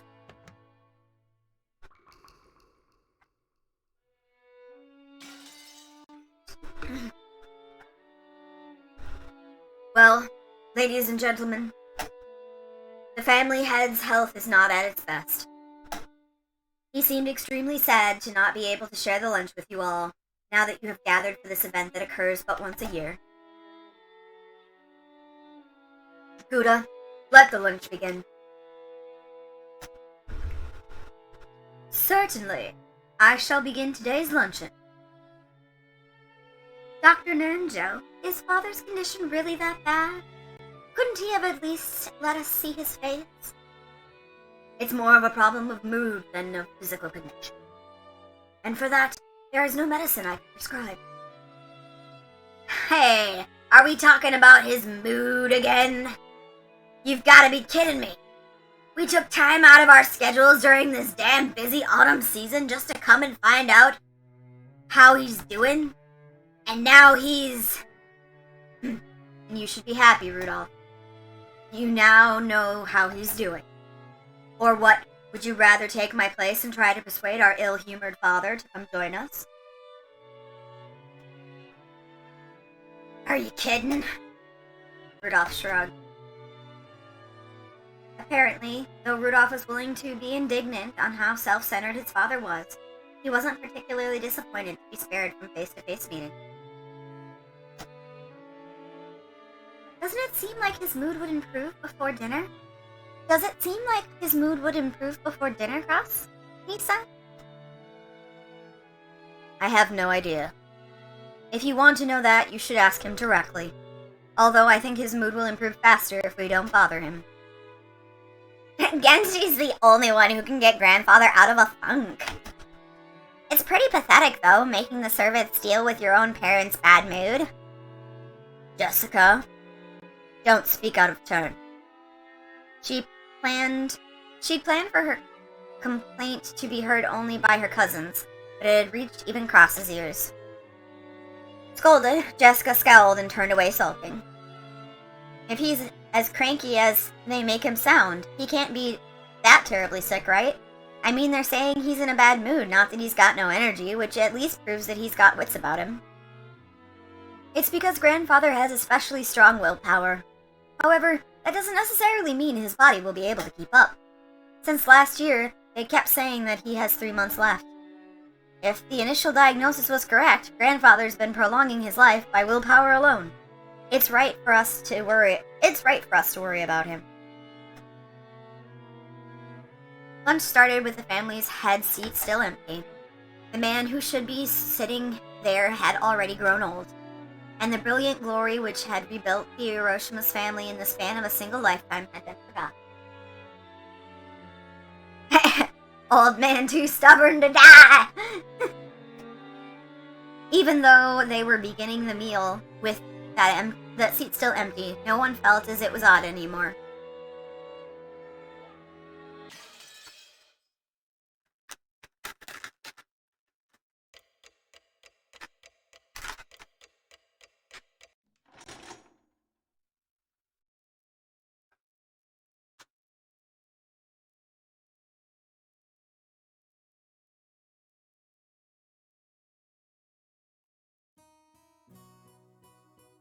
I know we just saved, but I'm gonna save again.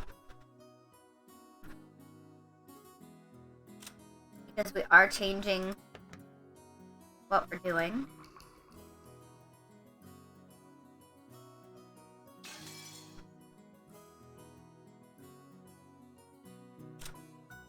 Alright. So let's look at the things that we've found thus far. So, Natsui. Cross's wife. She manages the household of the... Save early, save often, yeah. Especially when this is a lot of exposition. If this game were to crash, I'd have to catch up on a lot. I know I can just kind of skip through it, but it's one of those things I just don't want to have to do with it.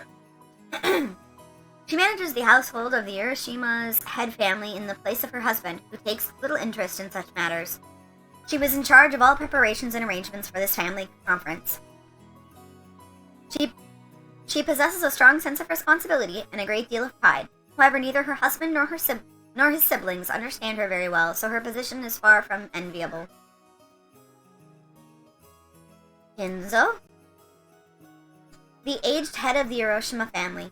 Even though it has already been announced that he has but just a few months to live, he is brimming with energy.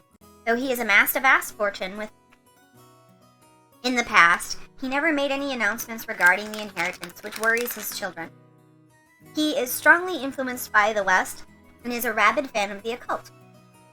His study is packed with mysterious grimoires. So, I don't know how well you guys can see it or not, but it looks like we have 2 more individuals that have not been introduced as of yet. Based on context clues, we can assume that this is Cross here, next to Natsui. And then we've got another one here.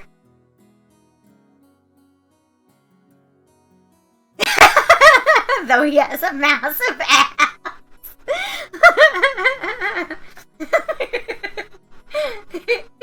Yes. Yes, Kinzo is a massive ass. Amassed, avast. It's true. Alright.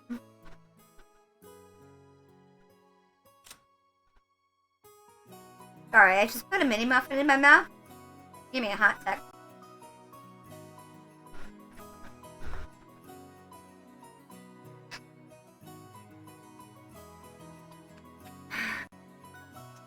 Servant Genji, the leader of the servants who work for the Uroshima family.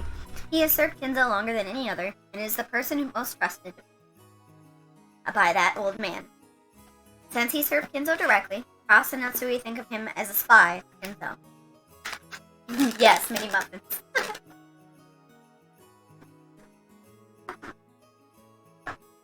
They're quick and easy to eat, and I don't make a lot of noise while eating them, so on stream it doesn't cause a lot of problems. Ah, pre-cooked rice cup. Well, in a couple hours you'll be having chili.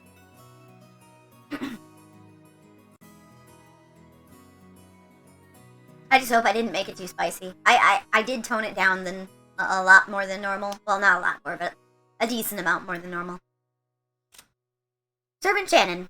A young but experienced servant, she's normally calm and performs her job efficiently, but she messes up when she gets nervous. Furthermore, Shannon is nothing more than a pseudonym that she uses when she's on duty, not her real name.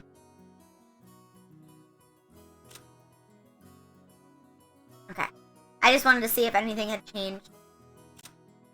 But it doesn't really look like it. Alright.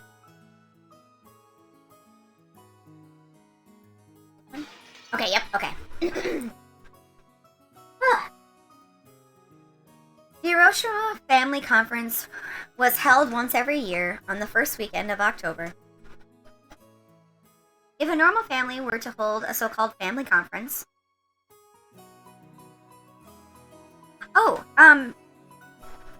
technically, that's not a tattoo.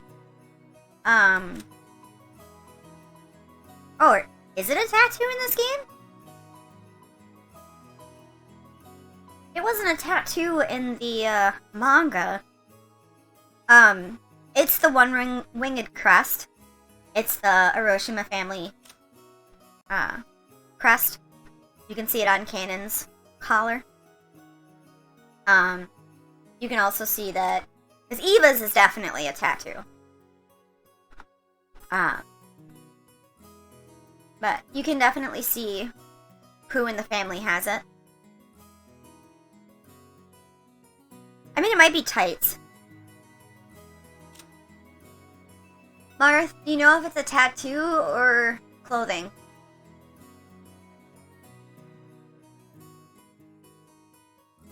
Oh, it is a tattoo. Okay. I was incorrect.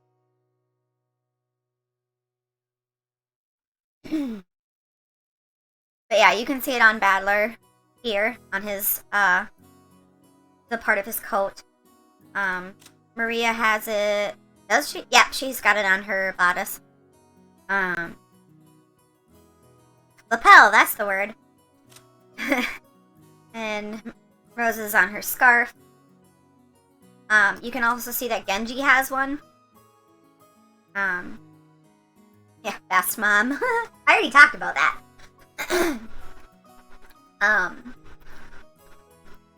As you can see, the marriage family members do not have the one-winged crest on them. And then... Oh no! That's not what I wanted!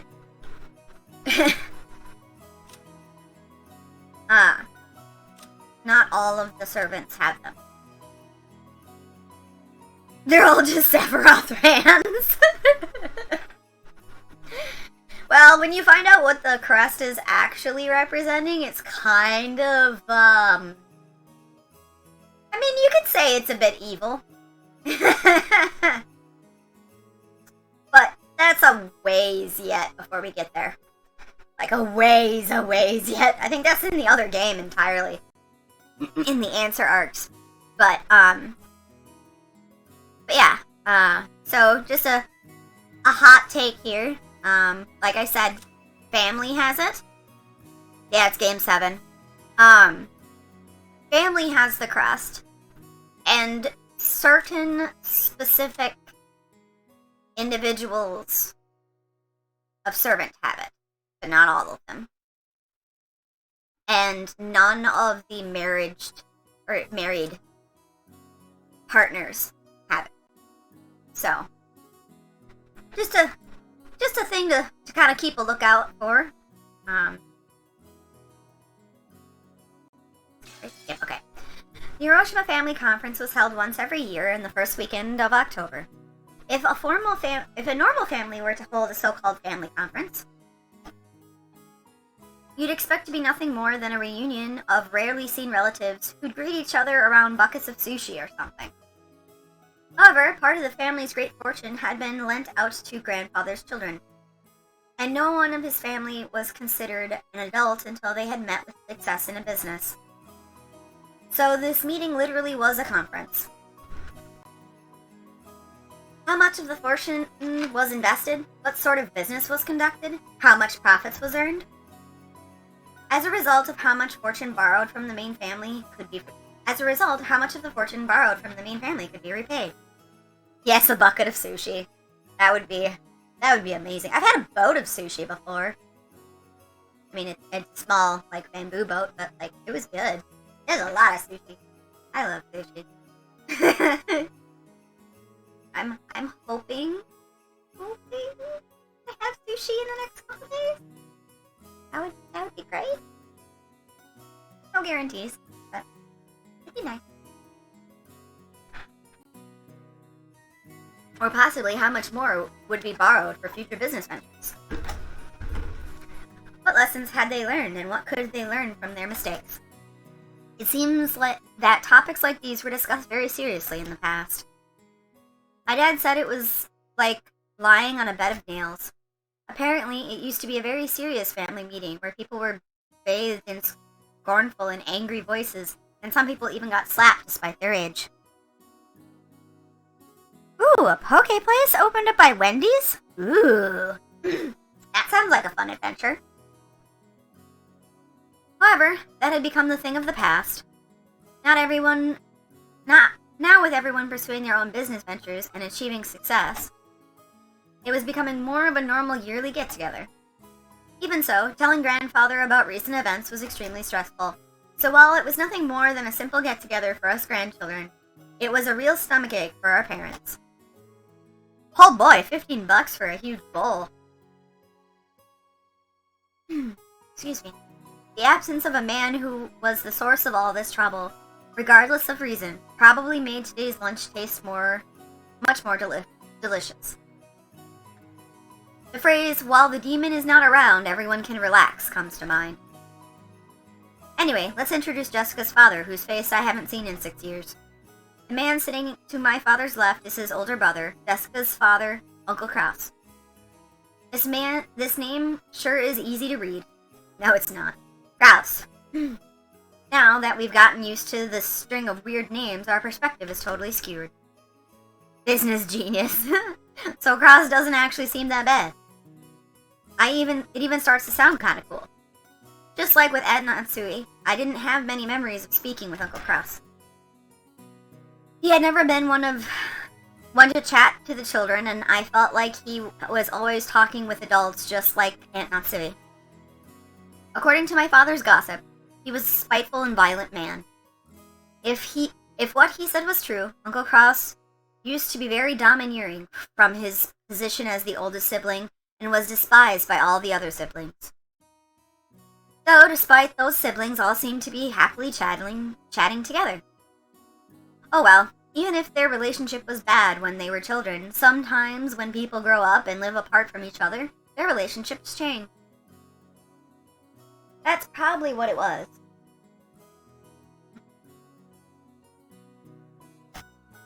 After all, they all had children of about the same age. By sharing the same family environment, they probably profited by exchanging opinions.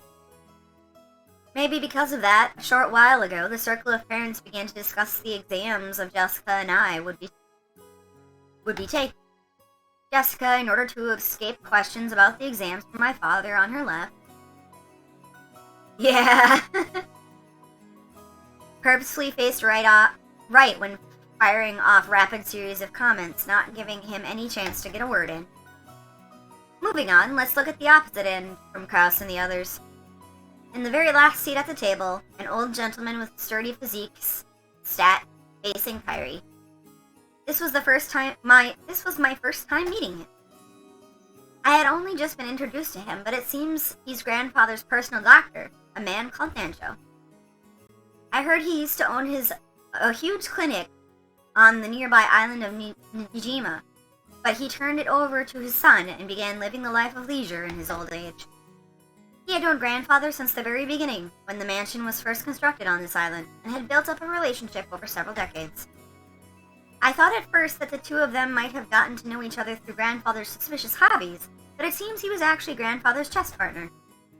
I see. That kind of hobby seems like our grandfather.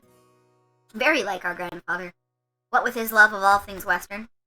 Nanjo is probably the only person who could enter Rokinjima despite being neither family member nor a servant. He looked like a calm old gentleman, as he listened to the discussion between Kyrie and the other women, who sat near him. Considering how long he'd stayed by the side of our short-tempered grandfather, his generous heart was probably nothing to laugh at. Still, even if he was the family doctor, having anyone outside the Hiroshima family attend the family conference was a little odd. It made me think grandfather's condition might have worsened so much it'd be a major topic of discussion at today's conference. After all, George said something like that just a second ago. I'm gonna take the drink.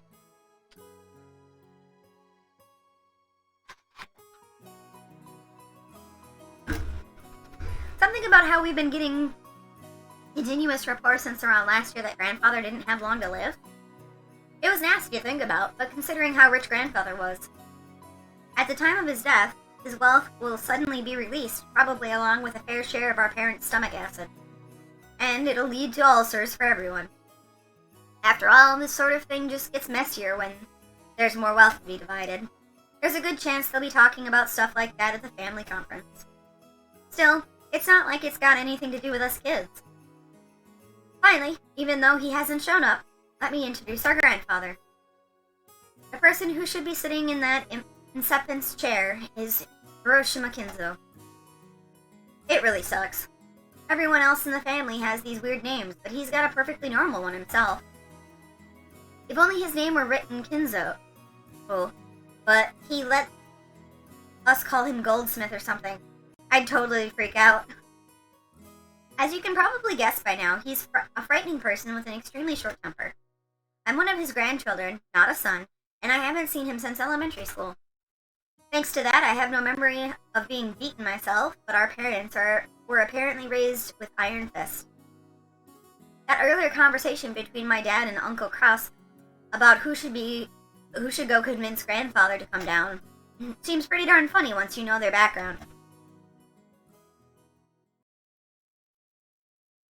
You can't really tell grandfather's story without covering the pivotal event back before the Showa era, 1926 to 1989. Until the Meiji, 1868-1812, and Taisho, 1912 to 1926, eras, the Hiroshima family was great and prosperous.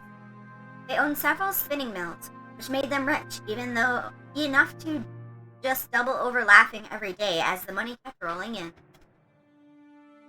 Incidentally, grandfather was a member of the branch family and had pretty much nothing to do with the main family. Not only was he way down the list of people who could inherit the headship, but he had hardly any contact with the glamorous main family. However, during the Great Kanto earthquake in the year of Taisho 12, 1923, the mansion owned by the Hiroshima family in Adawara was flattened.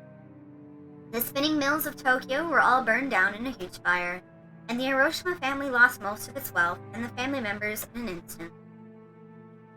So, once they started trying to figure out who the successor to the Hiroshima family should be, they apparently found no one remaining except for Kinzo and his branch family. In Kinzo's later reminiscence, he referred to this as a good fortune, so great that it overturned fate. With that, grandfather's boring everyday life did a 180. He was entrusted with reviving the dying Hiroshima family which had lost nearly all of its wealth.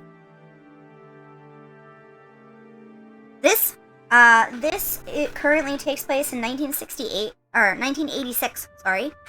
And as of right now, the current date of the setting of the game is October 4th of 1986. When we have the loading screen with the clock, it's actually showing current time passing. So far, 7 hours of the game that I've played so far, is actually only a few hours in, game itself.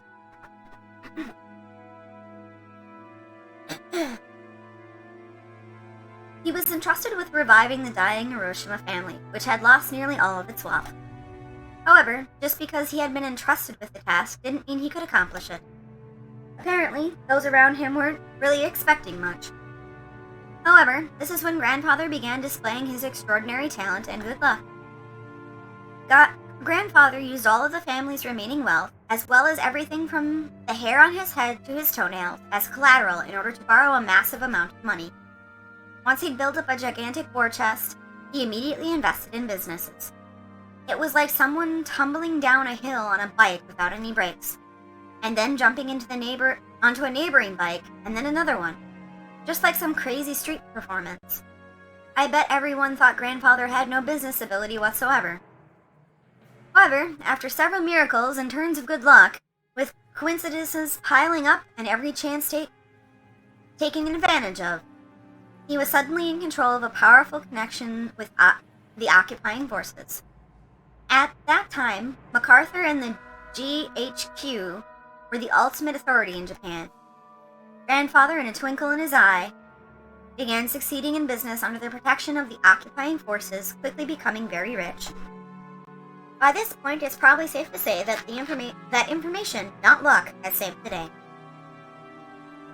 He must have made some seriously deep connections with the occupying forces. Grandfather knew beforehand about emergency demands that would be made for the Korean War. No, it was more than that. He must have predicted those emergency demands from the very beginning when he started investing his money. The history books make it sound like all of Japan made a large profit off the emergency demands during the Korean War, but that actually isn't true. Only a very limited number of super rich played the money game and made an easy profit. Most of the citizens remained poor. In other words, Grandfather was a member of this extremely lucky group of winners. I'm pretty sure this all happened during the year Showa 25, 1950 or so. The Great Kanto earthquake happened in Taisho 13, 1924, so that means Grandfather was able to revive the nearly dead Hiroshima family in only about 20 years to the level higher than it had ever been before. With that, you'd think he'd revive the main family in Adawara. But for some reason, he went and did something crazy, like buying an entire small island in the Uzo archipelago. Buying an entire island is not something that you can ordinarily do today. However, Grandfather was clever. He contacted the GHQ and applied for the establishment of a marine resource base. He acquired this island as a business property, then tossed the project aside and claimed it as his own plot of land. After the war, there were prevention measures against food shortages, and having a sponsorship of the GHQ meant that nobody could oppose him. From what I heard, the Tokyo metropolis of the day offered this land to him practically for free. Later, Tokyo made difficulties by telling Kinzo to return the island, but the pushy GHQ intervened. Anyway, it seemed under-the-table bribes did their work well. Excuse me. In the end, the city gave up in frustration. Grandfather, with considerable skill and good luck, managed to weather the stormy seas of that period, obtaining a vast fortune and his own island. Of course, it probably wasn't luck at all. He was obsessed with all things Western, which helped him cultivate his English skills. He was able to use this to his advantage and sink his teeth into the GHQ. A mansion was built on the island soon after. This mansion, in fact. Grandfather, with his love of Western style, made this once uninhabitable island a canvas upon which he could realize his dreams to his heart's content.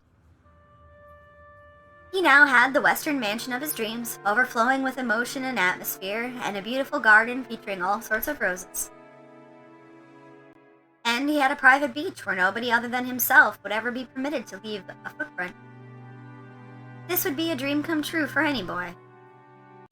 After that, he made good use of his huge fortune, becoming a large stockholder in an extremely stable iron and steel industry, and was able to live an easy and comfortable life just using those dividends. Well, he's just that incredible. This kind of person usually has the ability to foresee and predict the future, or at least that's how they're portrayed after the fact. But Grandfather denies all of that, repeatedly saying that he was simply blessed with extraordinary luck. Anyway, even a lord like that can't help but grow increasingly eccentric when locked up alone in an island, where all his dreams are made real.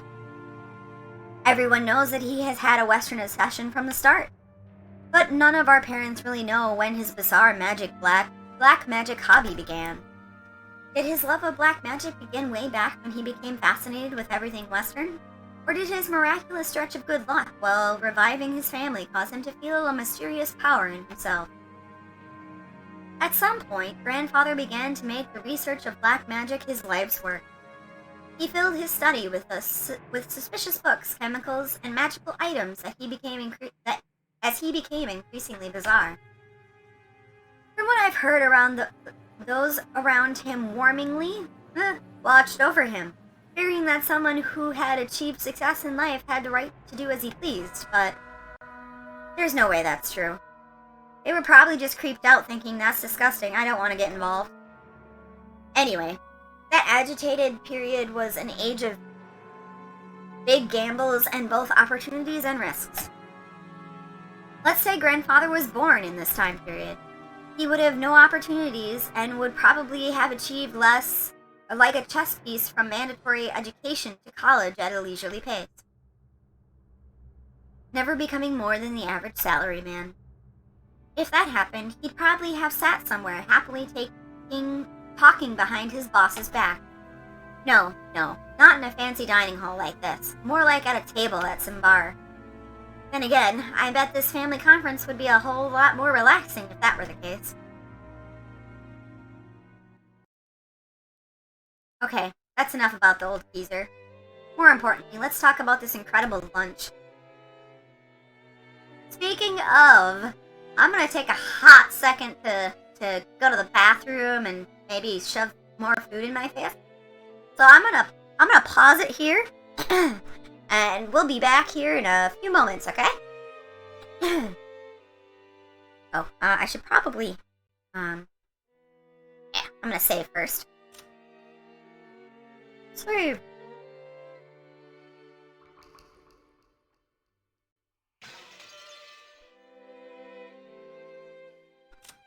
And I will, there we go. I'll be back with this in a hot second.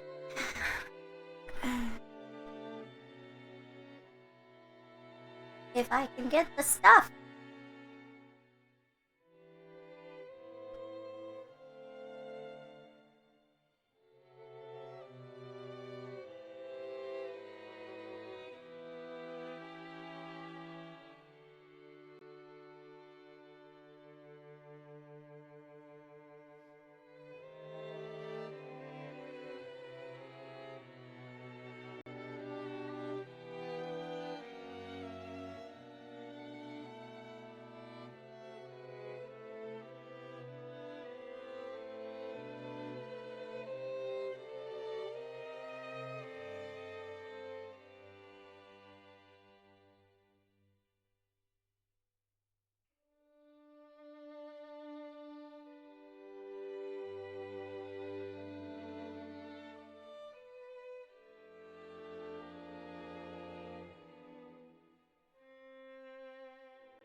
Okay. I am back.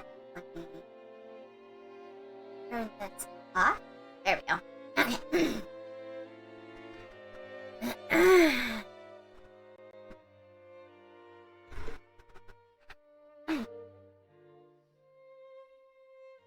I figured I'd give a couple minutes for people to come back if they went off and did a thing. Thank you. Thank you.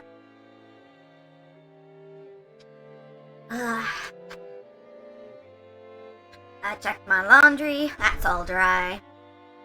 So that's nice. Well, let's get started again here, shall we? Looks like we've got Cross and Nanjo here. So, I'll just read them and then we'll get back into the story. Attending physician Nanjo. Kinzo's attending physician and longtime friend. He once ran a hospital in Nijima, but he turned it over to his son and now enjoys an old age in peace. Now that Ninjo's constant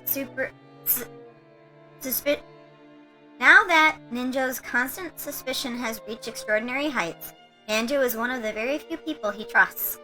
Thanks to Nanjo's big-hearted nature, he has been able to continue his friendship with Kinzo, despite the latter's tendency to fly into a rage at the slightest provocation. And Cross. Kinzo's first child. As the oldest of the 4 siblings, he leads the family conference. However, the older siblings think he is trying to get all of the inheritance for himself, and this further strains the tensions between them. He is a real estate investor and has put a lot of money into the development of a resort. However, his results have been harshly criticized. So let's... That's it. Alright.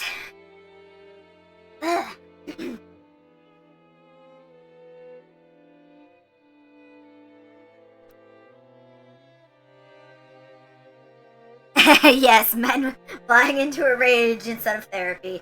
But as a point, people should, seek the help they need. And it's not something that should be looked down upon or anything like that, but mental health is important. So, back to the story. I'm already convinced by this sashimi salad appetizer. Gouda is an excellent chef. Plus, these fish were caught in the adjacent seas, weren't they? They're totally different from the sashimi you get at a supermarket. Hey, quit it, Badler. Your upbringing will be exposed. Everyone let out a big laugh. Damn it, you say that even though you love those cheap pubs. I have eaten at many unusual places because of work, but this stands right up there with the best of them. I'd be willing to bet Gouda used to be pretty well known in those circles. Well, I don't know the details, but stuff got complicated at a long-standing hotel he used to work at, with them opening a new establishment with the same name and breaking into fractions or something like that. Whatever it was. In the middle of all that, he was apparently forced to retire. At the same time, Mom just happened to be sending out job offers for servants. Sorry about the mouse there. As Gouda removed the empty plates, he began to recount his own bumpy past without losing his smile. The world is a difficult place. However, thanks to the madam, I was given a chance to display my skills as a chef once again. It's time for the Hiroshima family.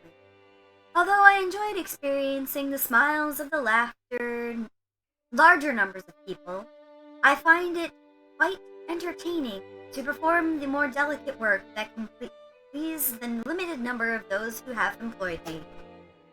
All this is thanks to the opportunity given to me by the madam. Gouda respectfully bowed his head towards Aunt Natsui. That's because you were the most talented of the applicants. The decision was purely objective, not based on personal feelings, so there's no need to thank me. Dang, why does Aunt Natsui always have to sound so indifferent? If only she spoke with a bit more kindness, she might leave a different impression. Shannon and Kumasawa entered the hallway with the serving cart. Please excuse us. Now then, let's move towards today's dessert. Buddha and the others laid a beautifully adorned dessert out in front of all of us. I guess it's true when you say you have another stomach for dessert. I thought I'd filled up on delicious food. But as soon as I laid my eyes on the dessert, my stomach started yelling, "More!" I don't know much about desserts, but this looked really good. A white pudding-like substance was garnished with 2 shades of red sauce. An elegant rose petal adorned the dish. Normally, during a high-class meal like this, you're supposed to wait for the chief to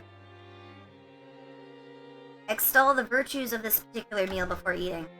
However, Maria was completely indifferent to those strict rules like that, so she got excited by this beautiful and delicious-looking dessert, jumping to the fray as soon as it was placed before her. Aunt Rosa scolded her, calling it bad manners, but George responded by saying, Now, that's okay. This part's sour! This part's sour! Adler, this one's no good! Maria exclaimed as she sampled the 2 colored sauces. What? Some are good and some bad? Okay, I'll give it a go. Apparently one sauce was sweet and the other sour. Despite it being bad manners, I also stuck my little finger in and licked it. Whoa, one of the sauces was sour enough to make you pucker up. If it were yellow, I would have expected lemon, but I couldn't guess what kind of sourness would be red. I decided to ask Shannon. You okay, Kiki? Okay, bye. I decided to ask Shannon, who was putting away the serving cart behind us. Shannon, what kind of sauce is the sour stuff? Shannon hesitated. Maybe her job was just to set the table, so she doesn't really know. Still, even considering that, she seemed pretty stressed. Maybe I shouldn't have asked. Or did they use some ingredients that we'd better off not knowing about? While Aunt Natsui made a gesture to seemingly indicate an oncoming headache, Kumasawa, who was setting the table on the opposite seat, began to chuckle. What do you think we made it out of? Oh, it'll shock you! Huh? I don't have a clue. Wait a sec. Kumasawa, that laugh's pretty creepy. So what is it? Don't tell anyone, alright? Listen very carefully. Kumasawa leaned across from the other side of the table. I leaned forward myself when she asked. Their interest caught Jessica, George, and of course Maria also put an ear in closer. Hello? What? What? Quickly! Quickly! You see, the sour part is made from juice squeezed from a mackerel! What? Mackerel? That's crazy, we all thought, horrified. Only Maria accepted it, nodding sagely.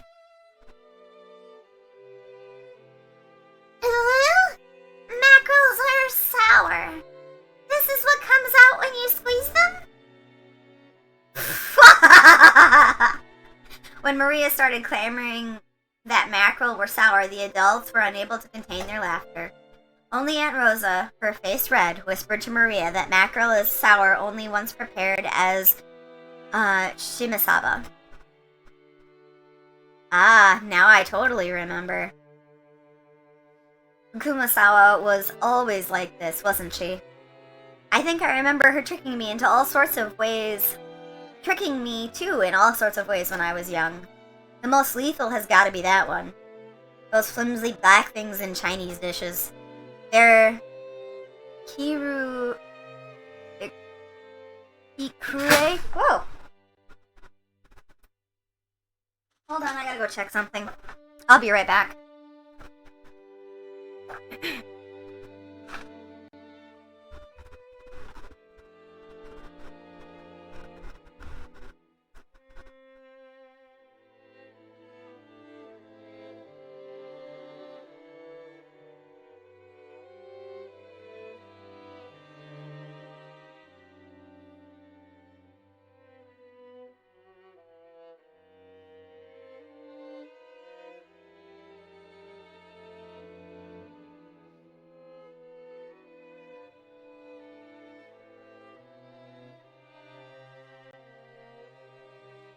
Sorry about that. One of the cats knocked something over and I wanted to make sure that they weren't hurt.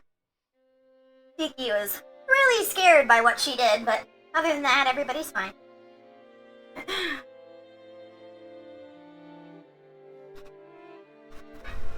Kiki just wants to make her debut today, I guess. Cats being cats, yo. Alright. Thank you. Alright. Those flimsy back things in Chinese dishes. They're kikuraj mushrooms. She told me they were penguin meat and went all around school like a smartass telling everyone, didn't I? Kumasawa, you surely haven't changed. You know Marie's gonna believe it now, right? It's just a joke. Now Gouda is going to tell us what the sauce really is, won't he? Gouda looked a little put off at his masterpiece being laughed at for such a bizarre reason, but after clearing his throat once, he introduced the dessert to us. Well then, allow me to introduce our dessert. After seeing how much you all really enjoyed the rose garden earlier today, I finished this panna cotta with a rose garden style. The rose petals scattered across were selected just now from the very rose garden. The sauce is a combination of two reds, strawberry and rose hips. Please enjoy this mixture of the strawberry sweetness and the rose hips sourness. Furthermore, the rose petals are merely decorative, so please avoid them while you eat. With that said, please enjoy. Whoa, man, I almost want to applaud before eating. Just like with medicine, reading the detailed description first seems to make it work a whole lot better. As Gouda elaborated on the details of the dessert, it started to feel even more appetizing.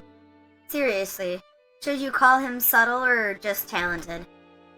The dessert was probably planned from the beginning, but taking the hint when we all stopped in front of the rose garden earlier today, he displayed an incredible and timely awareness by just adding a few rose petals from that garden. His combination of sweet and sour was also exquisite. If it was just sweet, you would get used to it and bored halfway through. But if you reached the sour sauce at that point, you'd get a really vivid taste. And then, once you returned to the sweet sauce, all of the sourness in your mouth would be replaced with an enjoyable sweetness. I'm sure everyone else felt the same way.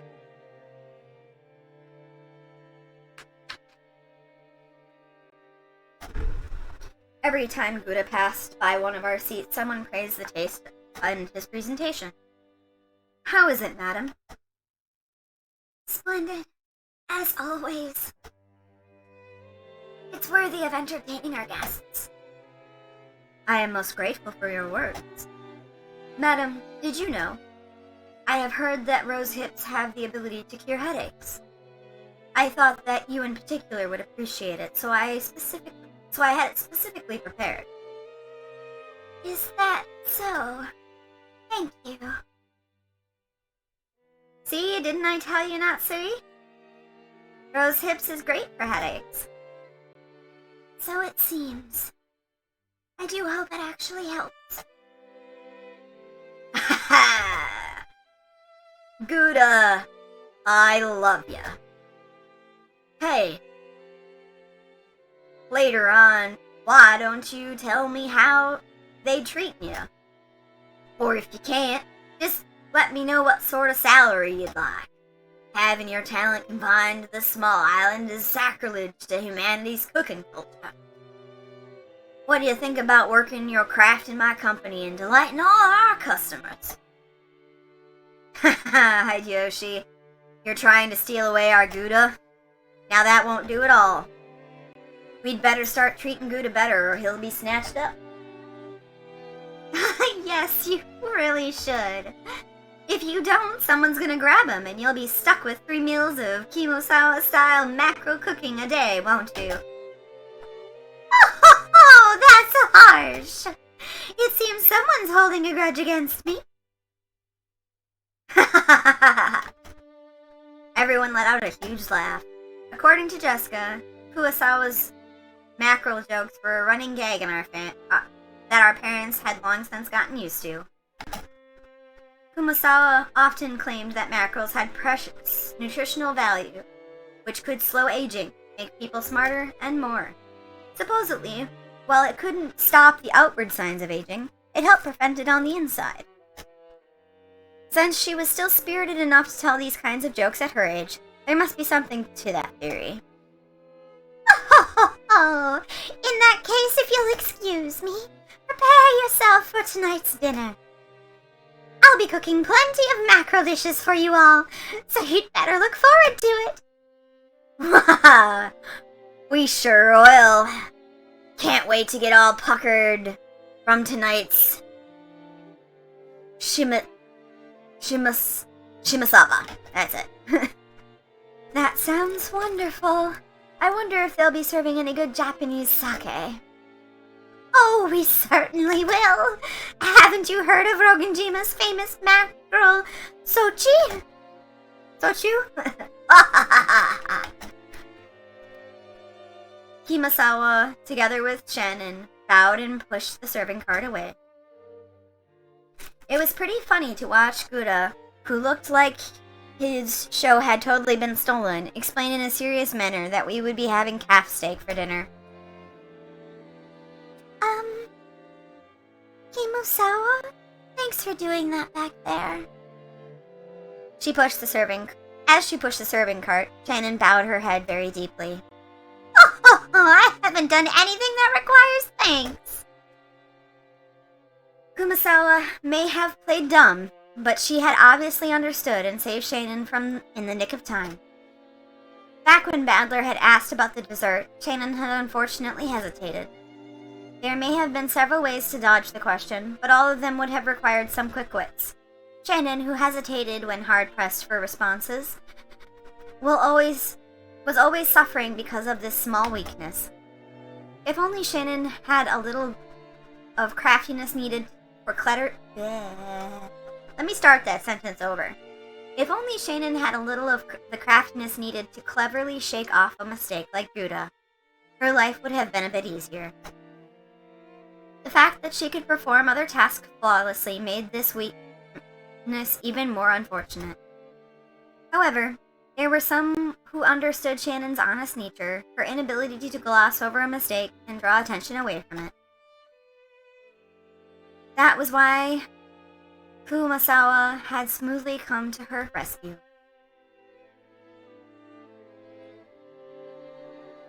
I just heard from Genji that there will be a change in the afternoon shifts. I believe you were given a break this evening? Oh, sorry.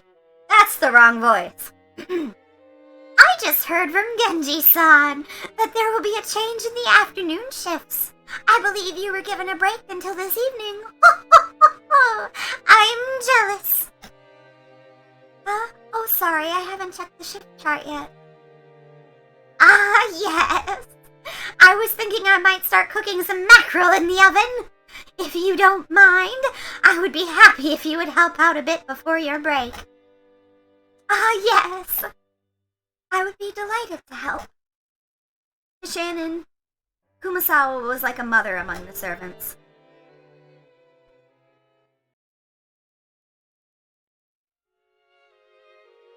The dining hall seemed to be cleaned up, so we were needed to be cleaned up, so we were chased out.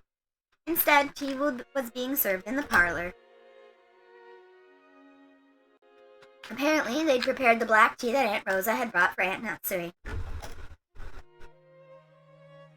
Maria said she also wanted to have some black tea, but my old bastard said she couldn't and told us children to go play outside.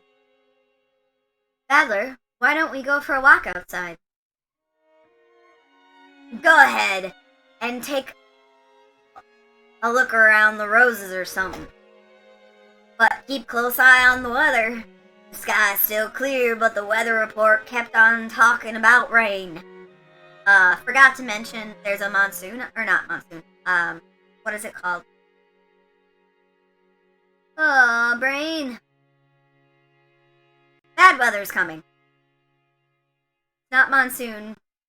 I don't think it's typhoon. Bad weather. Really bad weather. Poppy season and all that. Oh, I want to go to the beach. The beach! Oh, that sounds wonderful. Playing on a sandy beach isn't something you get to do often, is it? Typhoon. Okay, I was, yeah, that one. Good point. Okay, let's go to the beach then. Let's go! Let's go! Maria, be careful not to get your clothes wet. Or your shoes. Oh, won't get wet. That obedience is so cute. Badler, make sure to keep an eye out for Maria, okay? Sure, leave it to me. Hey, you're pretty obedient and cute yourself, listening to Kyrie like that. Why don't you also listen to me obediently for a change? Ha! Hell no. Let's go, everyone. Come on. The children flew out of the parlor. They were replaced by Genji, who pushed a serving cart in and prepared to serve tea. The parlor was filled with a sublime aroma which delighted everyone while they waited to sate their thirst. Rudolph's family certainly seems close. It's a wonderful thing. Quit it. We're no match for your family, Aniki. That's true. You raised Jessica to be so adorable. I imagine that yet another fruit of your talents and at education and training, Natsui. Thank you. Natsui answered coldly. Conversation broke off then, and the parlor fell silent. Maybe Hideyoshi couldn't bear the silence because he broke it himself with an exaggerated gesture. Still, they sure do grow fast. I thought they'd be kids forever, but they start getting huge all of a sudden, and then they're adults like us. Adler looks like a completely different person now. His body has grown much bigger, but he's still just a kid. Though you could say that's the same. So you could say the same about my husband. I wonder where the border between child and adult is. I still don't feel as though I've grown up. Excuse me? Isn't that pitiful? That's not something the mother of a child should say. That's right. We're no children anymore.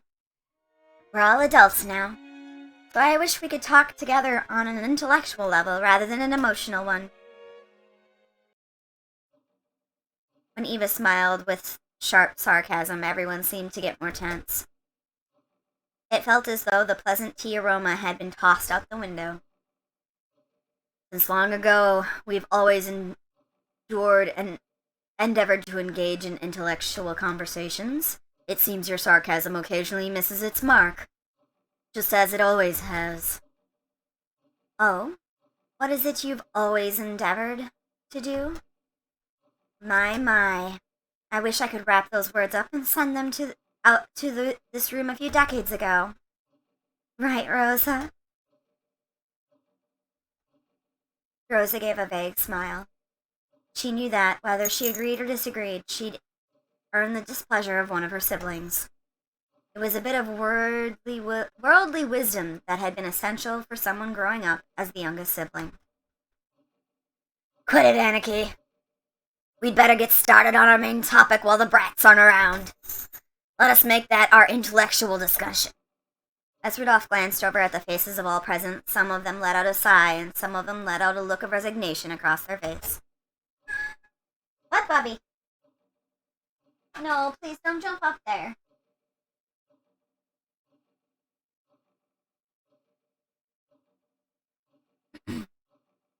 They were approaching their unavoidable true agenda.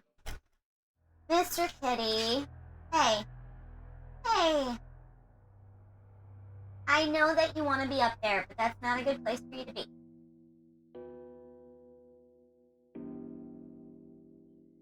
No. Big yawn. Come here. Come here, Mr. Kitty. Come here. Come sit in my lap. Come here.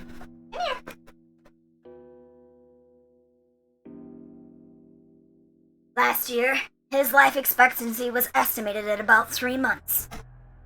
Which I guess means he's got negative 9 months left now. Should we take that to mean it might suddenly happen any time? The family head is still alive and well.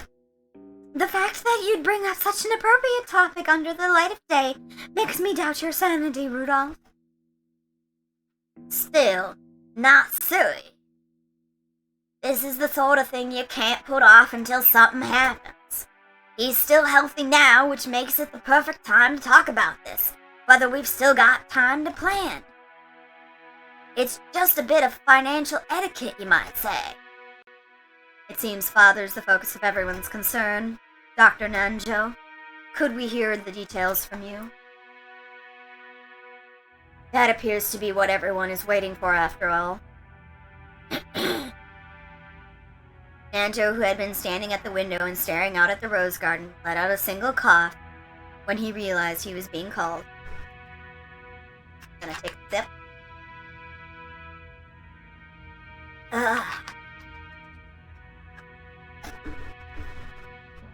Dr. Nanjo? How is Father's condition? Well, to begin, allow me to start with a revision since my estimate last year had only been 3 months left was not borne out. No need to explain. You're saying that measuring remaining life is only a prediction, not a promise, right? That's correct. Because of that, while I accept everyone's repeated questions, I can by no means confirm when he will pass away. A human's life is supported by their body and their mind. If the body is weak, the situation becomes more dangerous.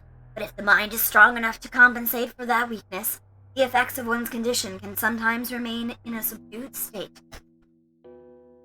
So you're saying that even if his body is weak, his mind is firm, still firm and spirited.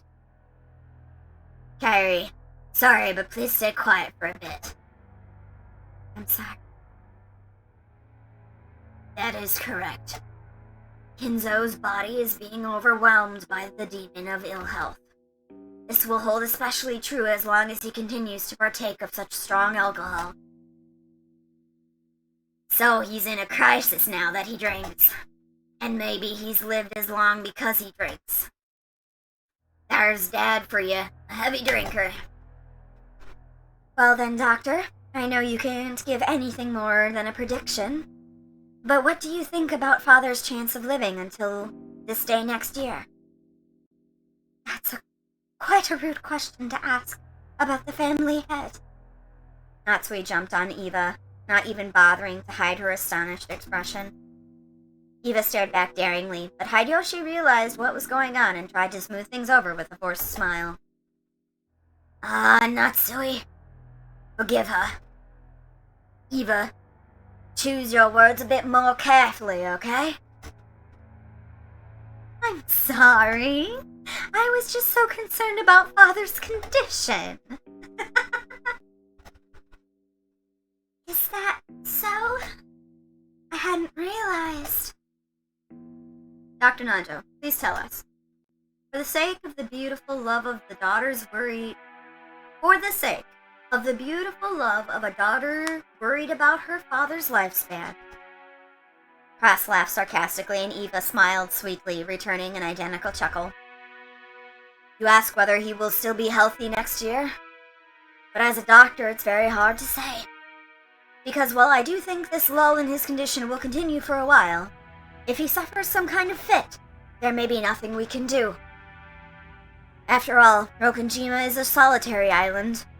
It's not as though an ambulance could come quickly to save him.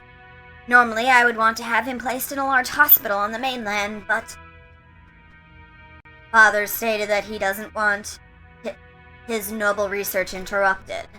It seems he holds a grudge over the way we tried to force him out last year. Apparently, he strongly suspects that he'll be shut away in some hospital if he goes outside. And that's how things are now. Has Dr. Nanjo been examining him?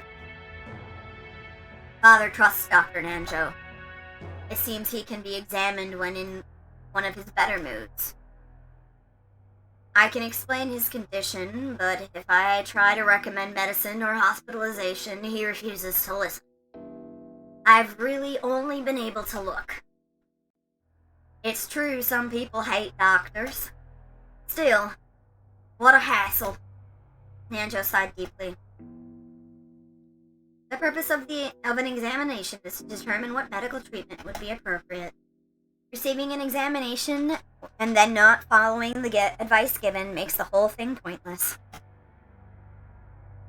So, to sum up, he's still expected to live 3 months. There's no way to guess how long he'll continue to live while still on the verge of death. Rudolph, couldn't you be a little bit more discreet with your words? Sorry. I've always talked this way. Give me a break. I understand how Dr. Nanjo sees it. What about you, Cross? To be perfectly honest, I have to disagree with Dr. Nanjo. I find it truly difficult to think of Father as a person so sick that he only has 3 months to live. His yell is as healthy as ever, and I still get chills as the thought of his fists raining down on me. Pushing the care of your father solely on the shoulders of the eldest sibling is far from fair. In the next world, get born after me. Okay, let's get back on track. So in the opinion of our impartial and neutral doctor, it wouldn't be odd for him to go at any time. No offense to you, Aniki, but I'd rather trust the opinion of an expert in his field. Which means I'd definitely not too early to start talking about Dad's assets. Father's personal funds probably reached as high as several 10 billion yen, right? But it's not as though that's all neatly gathered as ready cash. It's not as simple as simply cutting a birthday cake with a knife. That's an interesting way to put it. That's right. You sometimes get strawberries or chocolate on top of the cake, making it hard to cleanly cut it in equal parts. Given that, don't you think it's important to discuss beforehand how the best to stick the knife in? I cannot understand how you all can openly discuss this, as though the family had us dead, even though he's alive. Come now, don't you see how important this is? After all, when the time comes, the inheritance of his fortune must be carried out immediately, right? Moreover, the glorious Uroshima house wealth is vast. Don't you understand that the careful discussion is necessary beforehand? There's a huge difference between the family's resources and your family's wealth. How rude! My birth family has nothing to do with this. Matsui responded indignantly, though in a low voice, and the already dark atmosphere grew even more hostile. Give it a rest, Eva. Natsui, forgive us. Pardon her rudeness. Hideyoshi tried to smooth things over by glancing at both with a forced smile, but it only resulted in making hostility between Eva and Natsui even more intense. It seems I'll just get in the way if I stay any longer. Please excuse me.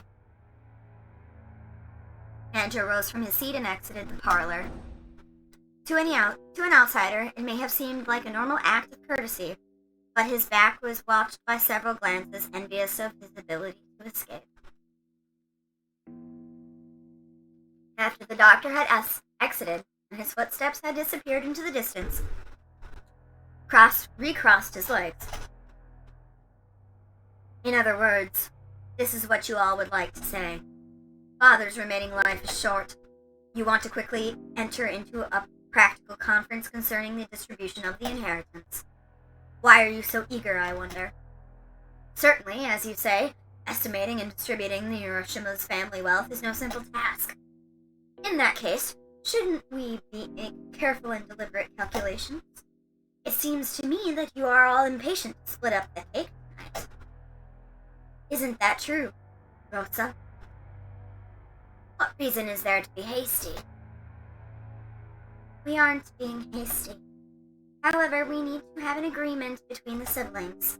It doesn't matter when we do that.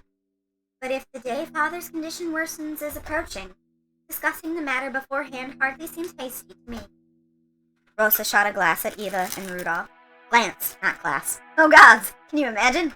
I mean, yeah, but... As the youngest sibling of the family, it was hard for her to be cross-examined by the eldest. Oh?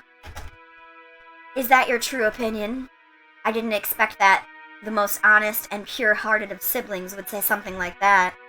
I wonder if those two told you to say it. Quit it, Anarchy. Rose is one of Dad's kids, too. She's got as much a right as his inheritance as the rest of us. It's only natural she'd be interested. After all, Dad'll definitely die, and that's not something that'll happen in the distant future. On the contrary, Anarchy, you're way too relaxed. It almost seems like you have nothing better to do than turn the discussion away from the inheritance issue. What do you mean by that? Are you trying to accuse my husband of something? Calm down, Natsui. Listen to what we have to say. Nissan, I hear the times have been extraordinarily good lately. Yes, since last year we've been in an unpredicted boom, and the yen keeps on rising. It seems that it's no longer a dream that the dollar will reach 100 yen. Also, the ruling party says it'll establish health resort maintenance law by next year. At this moment, resort development companies across Japan are running about trying to gather as much funding as they can. You certainly seem to know a lot about it. Japan is about to experience an unprecedented boom. It'll be a repeat of the Korean War demands, a time during which Father revived the Hiroshima family. The people of Japan have been working like mad, achieving vast economic growth and becoming the most well-off people in the world, reaching the height of our prosperity. I apologize. I'm gonna take a drink of water. Oh boy! Okay.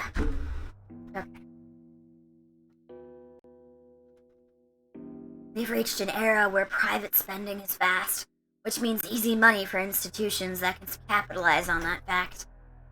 3 kinds of electrical appliances no longer represent the people's needs.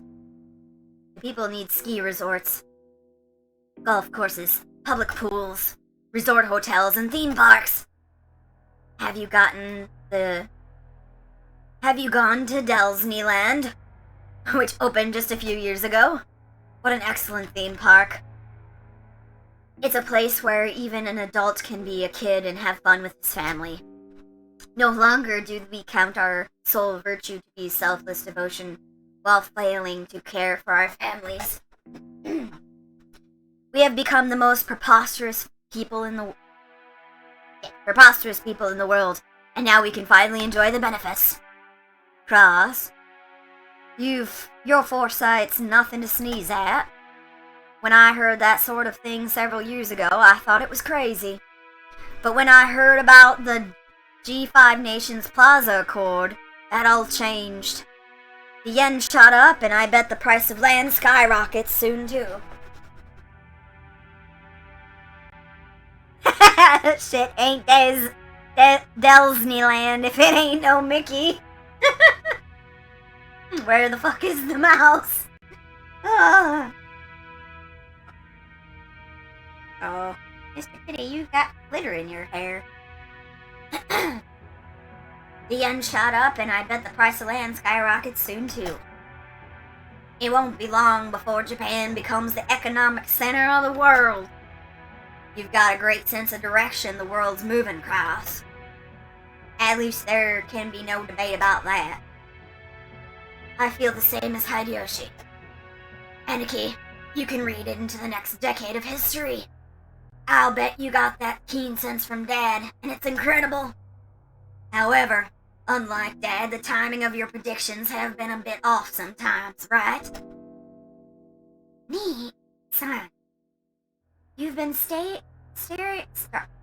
resort projects everywhere, convinced that Japan will soon be in a boom. But almost all of them continue to fail. While I'm sure that the era you predicted will soon arrive, it seems you misread the timing of that boom. You were too early.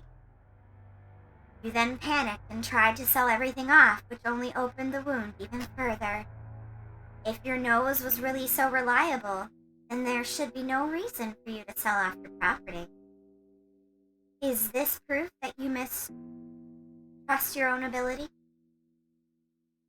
How rude! Are you trying to insult my husband? Natsui's forehead creased as she rose from the sofa. Eva, paying no heed, stared at Kraus with a confident smile. Kraus, who also maintained his confident appearance, told Natsui to sit down. Please stop, Natsui. Eva's always been incapable of talking any other way. Calm down a little or your headache will get worse. There's proof of your lack of talent right next to us. After all, Nissan, weren't you all excited about turning this island into a resort? You built a wonderful resort hotel and beautifully maintained the garden.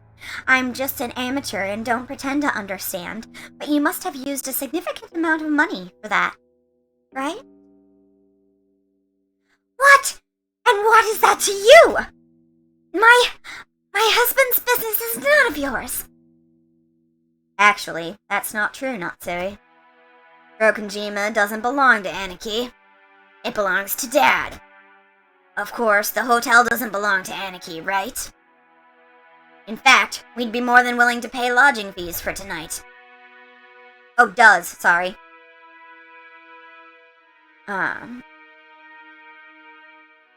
Of course, the hotel does belong to Aniki, right? In fact, we'd be more than willing to pay lodging fees for tonight. What do you think, Rosa? Well, if what I have on hand will suffice. If I can make it into a resort, this island's financial worth will rise. It is true that expenses have piled up, but we can expect a large harvest in the future. When that happens, all of you stand to profit as well, do you not? I understand that. If the value of this island rises, that'll increase our portions when we distribute the inheritance. Of course, I won't ask you to divide that island and the mansion into 4 equal parts. We can just resolve the matter with money equal to the value of the property. If you understand that much, what about my business makes you dissatisfied? We aren't dissatisfied, we're uneasy. In the first place, Aniki, when do you plan to open that hotel? Left this way, you won't get anything out of it except our grubby handprints, right? That's right. It's an important tool for your business, isn't it? Surely you can keep it locked up until the moment you open it. Buildings go bad if you don't use them and air them out every once in a while. Even so, it's a bit extravagant for a guest house that we only use once a year. Right, Rosa? That's right. Considering how wonderful it is, I'm sure it'll become quite popular once you open it. Oh, so the hotel you keep talking about is the guest house. It's splendid. Just as Rosa said, if you were to open it, I'm sure it would become popular. The lodging they had been guided to wasn't originally intended to serve as a guest house. It was originally constructed as a resort hotel. However, even though it was built 2 years previously, there's still absolutely no prospect of it opening. Nissan, it's just like all of your enterprises. Your attention and planning are both fabulous. Then, as always, becoming unmaintainable partway through and ends before you have a chance to earn a profit. You were...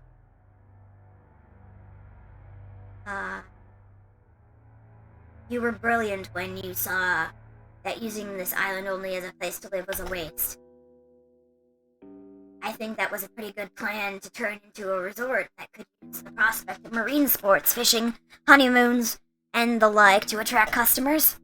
If I were the oldest son, I'm sure I would have strained my brain looking for a way to make a profit off this island.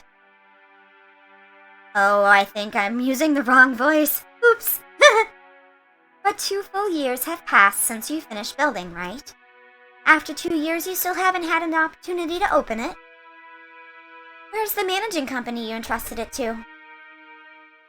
Impotence! That's not my husband's fault.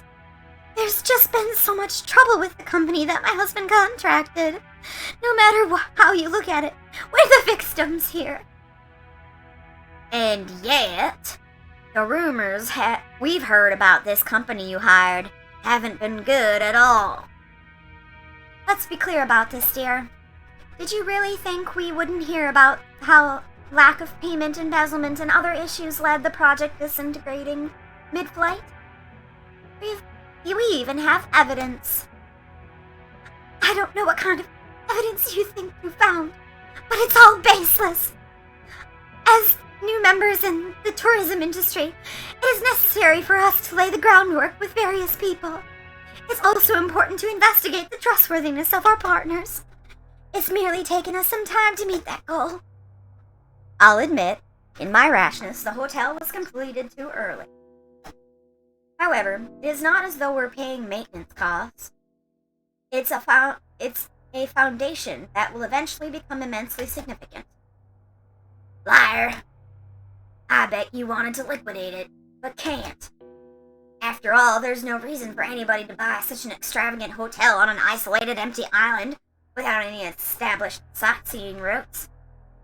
And anyway, what about the loans you made for this project? Even if you aren't incurring maintenance costs, the borrowed money that you can't return just keeps growing. Sorry, Crofts. But I've investigated the development plan for this island a bit. To be honest, I haven't heard anything good either. Yoshi, I can see how you might be left with an impression by looking only at current financial situation. However, this is a forward-looking investment. I have no choice but to admit that my prediction was mistaken, and that up until now, several liabilities have been created. However, the times have finally caught up with me. I will soon regain everything that I have lost up until this point. No, actually, all of the investments I have made until now will finally return to my possession. That's right, just like throwing away a small fry to catch a salmon. They will come back even bigger than before. I'll accept that. The resort business will probably see an unprecedented boom before long, though I don't know if it'll be enough to cover your debt. However, Cross, after all your failures in the past, who exactly do you expect to provide you with funding? And this isn't some small amount we're talking about. You need enough funding to fill the massive hole you dug. What are you trying to say, Hideyoshi? Natsui, please don't get angry. We looked into this too. We checked to see who might have provided Cross with enough financing to support his recent large-scale projects, despite a string of failures. And we discovered that no such backer exists. The iron rule of money roulette is that you bet against the loser. Aniki, you're a fairly well-known loser in this field. It's true that prosperous times are about to come. But when we looked for people who considered that enough to overlook your string of failures, and also had enough for the investment, we found no candidates. So, the big question now is where you got that money from. Oh, now isn't this intriguing? And? Dear! How long do you plan to let this ridiculous remark stand? Sit down, Natsui. Let's cut to the point. Aniki, you've been diverting Dad's private funds to your own businesses. There's pretty much no room for doubt. If you think we've made some kind of mistake, please, feel free to explain. Rudolph, don't call it diverting funds. This is embezzlement, plain and simple. A huge crime that can be criminally prosecuted. This sort of rudeness cannot be tolerated. How can you face the successor of the Hiroshima head family and level these absurd accusations? They aren't absurd. They're right on the mark. I'm sure he'd like to somehow make his business succeed and recover his losses, but his debt seems to be getting bigger. He's just trying to cover up his failures one gambling by making an even bigger one. One gamble. It's only natural that he'd try and grab any source of funding close at hand. Let's be frank, Nissan. What you're doing is embezzlement. You're betraying Father.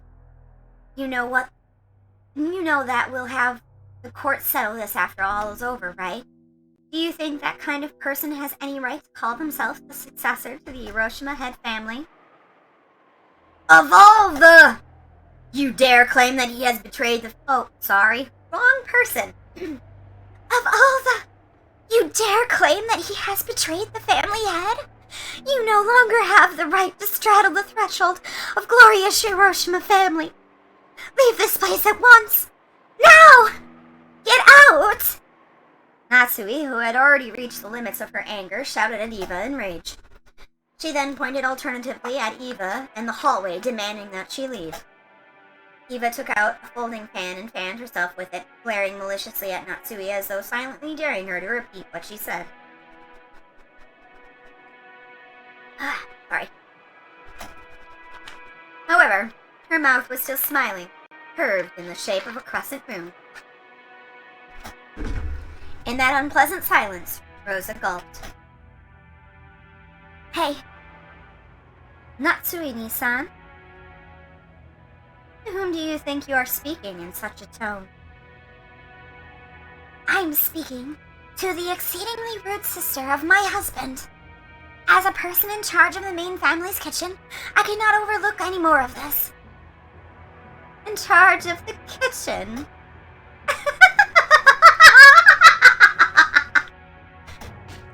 Be silent, lowly maidservant!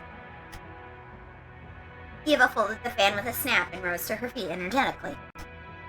Compared to the elegance and playfulness she'd shown until a second ago, she was now unimaginably aggressive. How foolish! You stand down! Before Eva of the Hiroshima family. You tell me to stand down? Me? Hiroshima? Eva? The third ranked of the Hiroshima family hierarchy? And the one allowed to sit at the left shoulder of the head? Know your place. And then look at your shabby self in the mirror. Where is the symbol of the wing on your clothes? Where are you permitted to wear the winged eagle? Are you nothing more than a borrowed womb to the house next successor to the Hiroshima family? Understand your place, you common housemaid. Eva's face twisted hideously as her words gouged into Natsui's heart like talons, retching at it.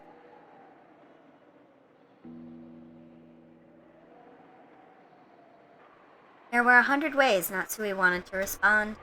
However, her anger and sorrow crushed her throat, and none of those words managed to make it to her mouth. Her anger had nowhere to go, and became a single hot tear that slowly dripped down. What's wrong? If you had something to say, please do so. Come on. Eva faced her with a provocative gaze. However, Natsui could do nothing but tremble, her clenched fists quivering. Croft silently broke the powder-cake tension.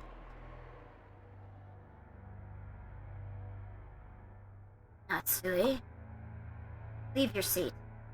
You should go cool your head. What? Natsui, resenting the fact that her husband had not come to her aid, shifted the focus of her attack. Dear, don't you understand what they're saying about you? These people are baselessly calling you a traitor to father. They're making light of the fact that we protect the glory of the Uroshima family, even though we're constantly spending every effort to earn the glory from father. They trample all of that underfoot with their hateful rambling. And you don't even try and fight back. Why? I'm only standing up for us because you won't. But you've been putting the entire burden on me for some time now. And now you tell me to cool my head? It's always me! Even though I have always considered the family's affairs so seriously, you've...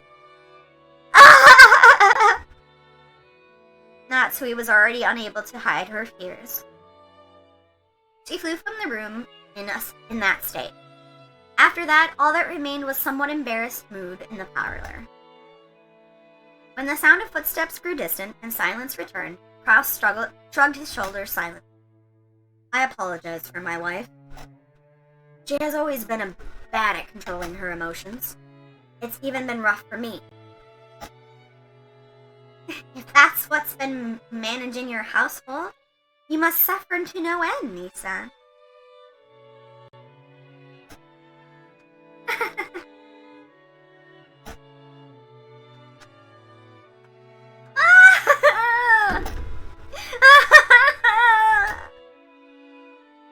Madam?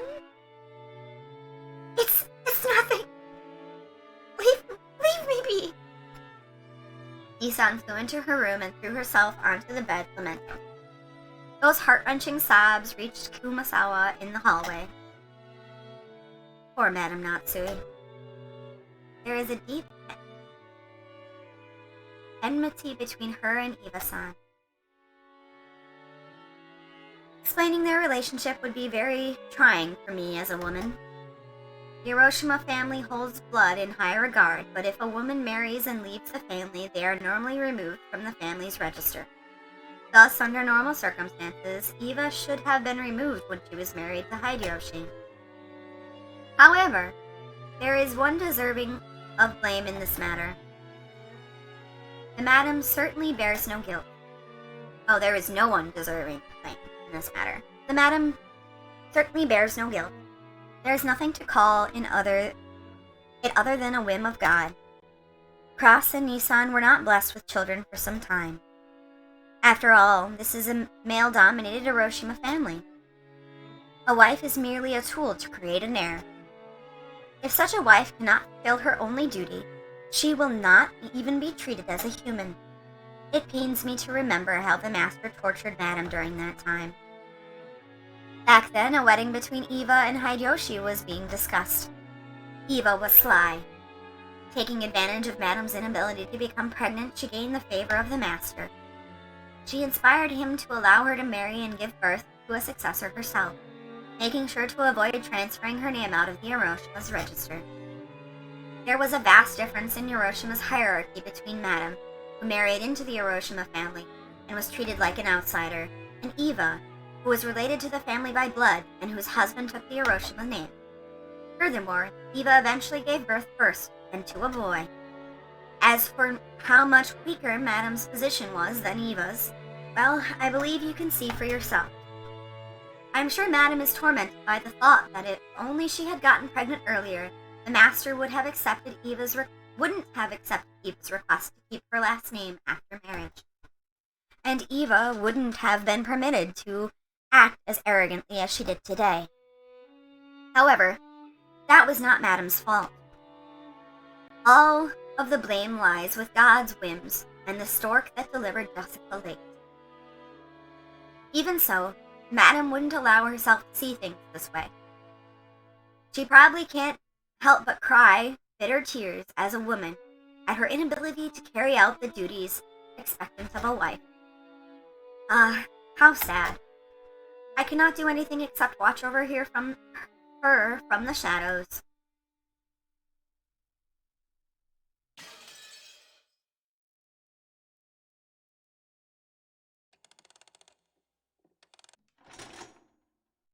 Ooh. We went backwards in time.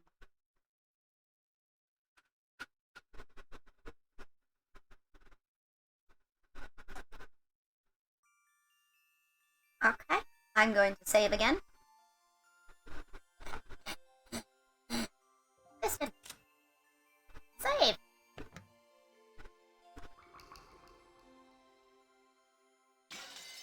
And I'm gonna stuff my mouth. So, how do we like things so far? Any, thoughts? Oh, Orc?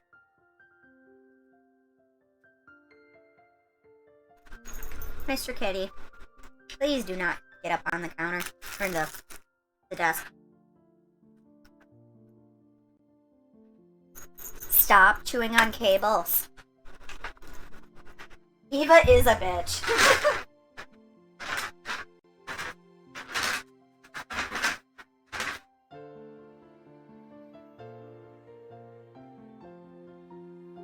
But you knew that already, Martha.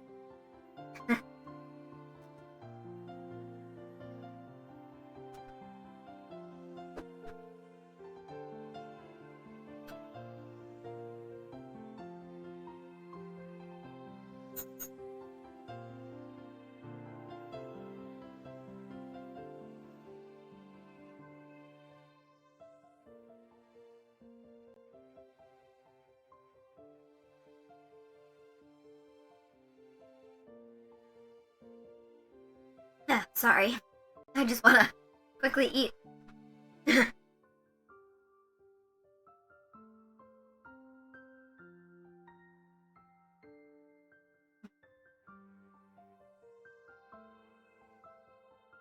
So any thoughts about what's going on, Orc?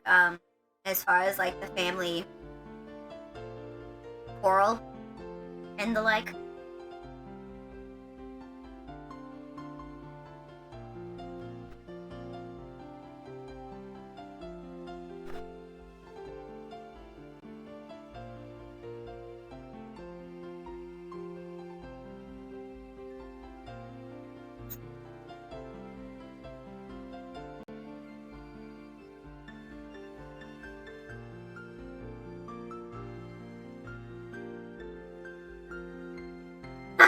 Patriarchy. Yes.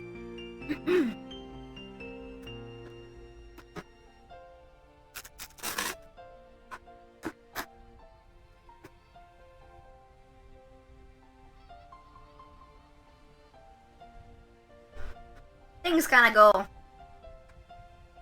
sideways quite a bit with like the blood relation and everything. It'll be interesting to see how the succession goes along from the perspective of people who aren't familiar.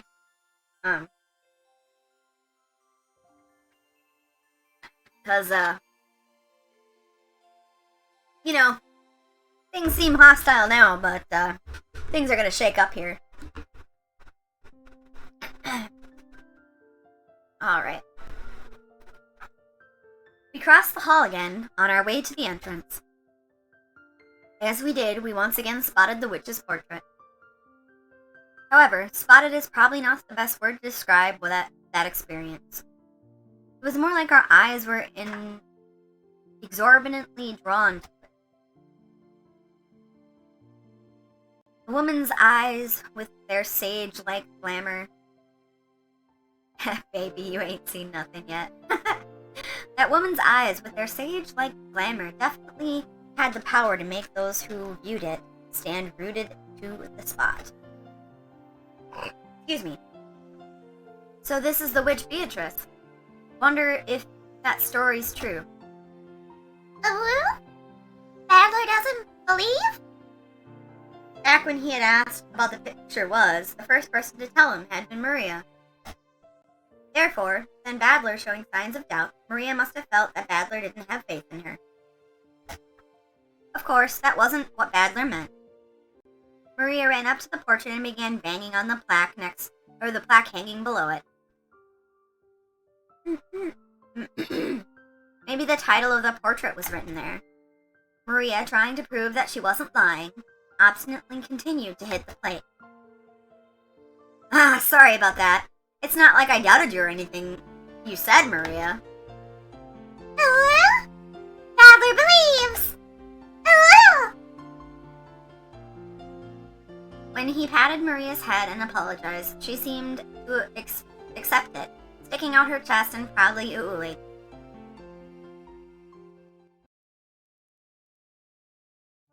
What's this? My beloved witch Beatrice. Behold the sweet fish river. What's with this weird, huge epitaph? The plate did not have a title of the portrait written on it, but it was much too big to contain only that. Oh, the plate did, sorry. Beneath the title was what appeared to be a long epitaph. If you just skimmed over it, several unnerving words would jump out at you. Incredible, isn't it? Grandfather had that made. Pretty deep, huh? I know! It's the place where the gold's hidden! Wait, is that the story about the Hiroshima family hidden gold? Now there's another thing I remember from long ago. Hold on, Aniki, is this for real? Grandfather had this made, but he never said anything about the picture or the epitaph. Even so, amongst the family, it's often whispered that it indicates the location of Grandfather's hidden gold, and that he will relinquish the inheritance and the gold to the person who solves the riddle. Oh, I heard that too! Lots and lots of gold! Well, something like that. Something like 10 metric tons of gold bars? I think it's fake, though. Still, when you read about it in an epitaph like this, it almost seems real. I think I already explained Grandfather's upbringing, but let's also mention that the Hiroshima's family's legend of the gold. Grandfather succeeded the Hiroshima family after it was destroyed in the Great Kanto earthquake. And by successfully riding the stormy seas after the war, he managed to accumulate great wealth. That much of the story everyone knows. However, this is where the strange part begins. Part of it involves Grandfather's black magic obsession, so its credibility is extremely low, but we'll wait until the end before you doubt or make fun of it. After the war, Grandfather correctly predicted that the future would hold and won in a huge gamble, accumulating a vast store of wealth. But there's a mysterious legend about how he gained the initial funding. Grandfather came from a branch of the family and had no connections in business world or the finance world. Even though he later built connections with the occupying forces, he supposedly started as a nameless person who had yet gained anyone's trust. It takes trust to gather money. There is no way anyone would lend money to someone who they didn't trust. How did Grandfather, who had no reputation at all, manage to obtain his vast chunk of funds? Oh, that's who's making the noise. Mr. Kitty! I know, sir, but you can't be up there. Come down, please. After a sounding no. Please do not fall. And please do not jump on my head. He is on a bookshelf behind me, surveying the room. Anyway. When asked that question, Grandfather supposedly answered like this. I am not going to speak this whole thing in Kinzo's voice. Yeah, these cats. Instead, I'm going to speak normally throughout the entire section here. On a certain day, I encountered the Golden Witch Beatrice. Grandfather went on and on about continuing research in alchemy and techniques for summoning demons in order to become a great magician. The entity summoned as a result of the demon calling ceremony was the Golden Witch, Beatrice. He then apparently made a contract by which he would receive fortune and honor in exchange for his own soul. The witch then granted Grandfather 10 tons of gold. Grandfather used this gold as collateral to prepare a vast quantity of funds, which he then used to multiply his wealth many times over and revive the Ushiromiya family. It seems the story is so old that even our parents were told it when they were still children. So back when our parents were young, they explored this island in all sorts of ways, believing that the gold Grandfather had received from the witch might be hidden somewhere. However, since there was a danger of them getting lost in the abandoned forest, Grandmother began to spread the story that the witch lived in the forest and approaching it was forbidden. I remember this old story.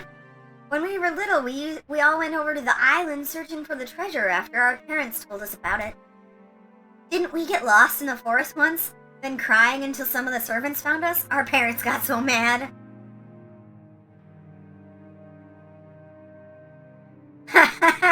Did she pop 5 cars weight of gold next to him? I mean, think of it this way. Kinzo is explaining everything to his kids. How he got it, and all of that. He's gonna use, fantastical means to explain it. Without spoiling it,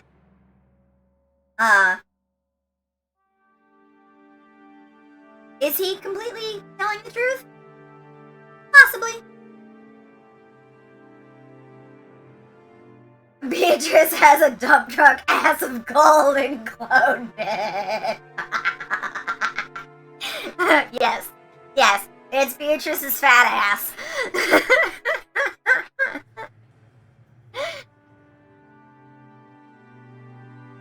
Yep. Alright. Our parents got so mad. Dang, that takes me back. We sure were idiots, weren't we? After all, Father only bought this island after using those funds to get rich, right? It means he must have had the gold before coming here. There's no way the gold's on this island. It's not necessarily so.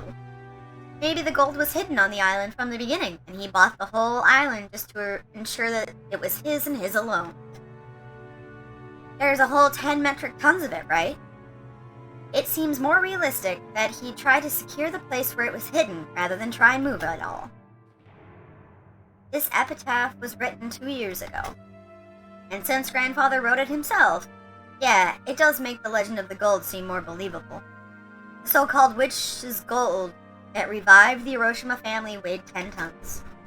Maybe that's sleeping somewhere, ready to be turned over to whoever can solve Grandpa's riddle. Maybe that's why he did it. I guess it sounds like Grandfather's style or something. If it's true, that's pretty incredible.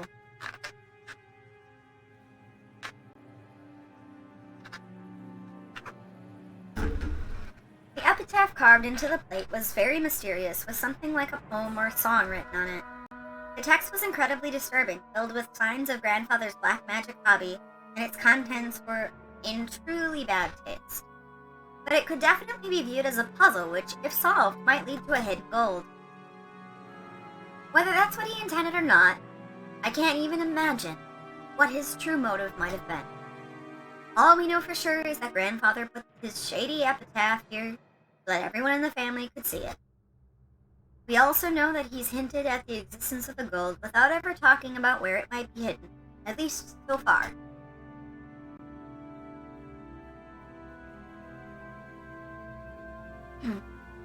These facts were embellished by the imaginations of our parents, who were convinced that Grandfather was challenging us to a battle of wits. Sounds just like my dad. So greedy that he'd take something like this so seriously. He may laugh at grandfather's black magic obsession, but he'd still believe this story about the hidden gold. It just sounds so good. Well, it's certainly not a realistic story. At the time, when grandfather was still nameless and had no connections, there's no way anyone would just lend him a massive quantity of gold bars for free. If such a person actually exists, it's not unthinkable that grandfather would call such a sponsor a witch. Yeah, but it's 10 tons. 10 tons! If you cash that in, how much would that come to? I mean, it'd have to be a ridiculous amount, right?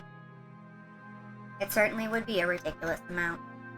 They say that the total amount of gold mined by humankind since the dawn of history is 100,000 metric tons at most.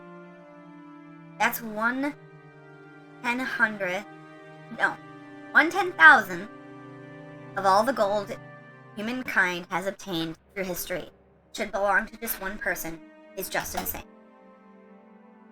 On top of that, this witch supposedly had all the gold collected in one place and was able to lend it to grandfather just like that. We're not talking about any ordinary person. Well, to me that 10 tons number seems pretty fishy. After all, no one actually seen it except grandfather, right? Even if we assume that some generous witch existed and lent him the gold, maybe it's closer to like 10 kilograms than 10 tons. Even 10 kilograms would be pretty incredible sum, right? Oh, 10 kilograms of gold is how much? Maria, who wasn't following the story and felt like she was being spoken to in riddles, finally found a place where she could ask us a question. It was a question I also wanted answered right then. Whether it was 10 kilograms or 10 tons, it still felt like a huge amount, but I had no idea exactly how huge.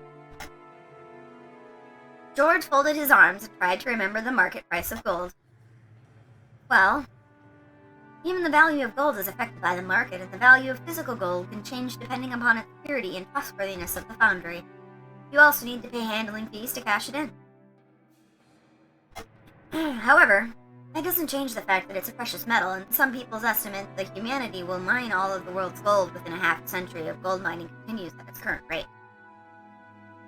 Just guessing haphazardly, I think you could expect the price of about 2 million yen per kilogram? Whoa. Just now, I randomly said 10 kilograms sounded smaller, but even if it would be worth like 20 million yen, wouldn't it? Oh, I weigh 28 kilograms! Which means that if we had Maria-chan's weight in gold, we could estimate its worth at over 50 million yen. That's just unbelievable. How much would 10 tons be then? 10 kilograms is 20 million yen, which you multiply by 1,000, so, 20 billion yen? What the hell? How much is 20 billion yen actually worth? And we can only measure it relative to our own pocketbooks. Anyway, let's say that the person's wages over a lifetime are about 20 million yen. 200 million yen. You grow up and work like crazy, sacrificing your life for a company, and you're finally freed as you approach old age. Everything, including retirement money, added up to about 200 million yen. In other words, the amount of money that will be made throughout a human's life. No, you couldn't even call it the value of a life. So 100 times that sum is an unbelievable amount of money. If you work from age 20 to age 60, that's 40 years of work. So that's equal to 4,000 years of work wages. If you worked every day, starting from the Jomon period, you would only reach that number about now. Hello? Is 20 billion yen a lot? Heck yeah, it's a lot! Maria, you love shortcake, right? You could buy more shortcakes than you could possibly eat for the rest of your life. However, while it might be possible with 20 billion yen in cash, I don't think it would be very realistic to have that much in gold bars all in one place. Just as I said, gold is extremely heavy, so it isn't exactly convenient as a method of storing wealth. So, sure, you could imagine someone gathering their fortune together at incredibly high-valued stocks or precious gems. You often hear people who traded their wealth for precious gems so that they could carry it around with them during the chaotic times during the war. But you don't usually hear stories of people exchanging their wealth for gold. Excuse me. Haha, retiring at 60 rich people really are out of touch. Well, I mean, this game isn't like brand new. This entire story is rather, like, when did this come out? Marth?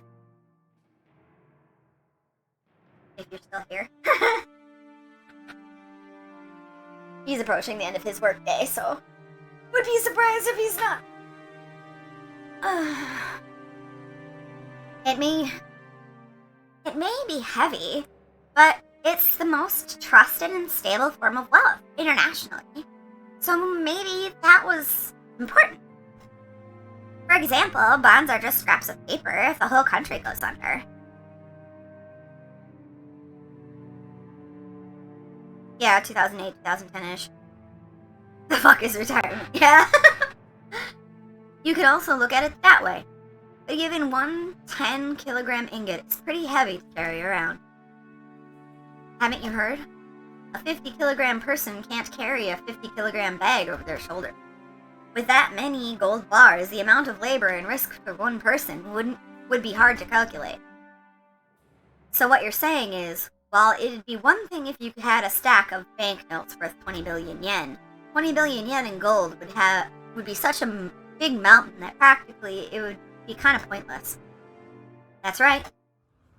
And although the legend of the gold does have a pretty interesting ring to it, just the part about the 10 tons of gold makes it pretty much impossible. If you think about it logically... Oh, hi Featherine, welcome back!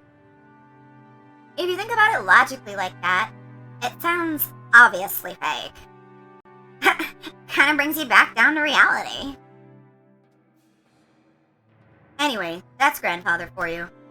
Maybe he exaggerated the story of how some kind wealthy person gave him a loan by saying he got 10 tons of gold from a witch. Even the number 10 tons feels pretty symbolic. You mean like his gratitude for the money he borrowed was worth 10 tons of gold or something? Maybe some rich man's leisurely wife generously granted it to grandfather.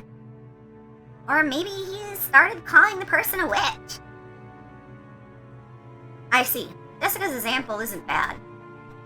Someone who generously lends a huge sum of money to grandfather when he still had no reputation might as well have been called a witch. Furthermore, grandfather usually did use that money to build a vast amount of wealth later on. The fact that this person was so great at judging people might also justify calling her a witch. A sugar mommy. Also, since she went into the trouble of lending all that money, she might have enthusiastically overseen how it was spent.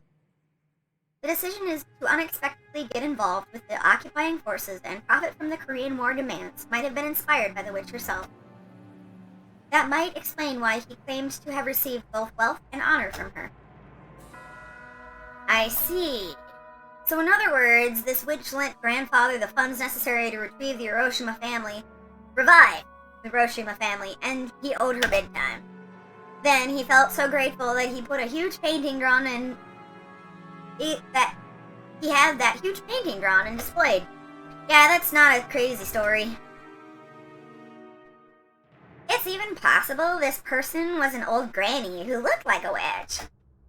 Maybe grandfather idolized her, and that's why he had her drawn to look so beautiful. I bet if we ever did meet this person, she wouldn't be nearly this pretty. That's possible.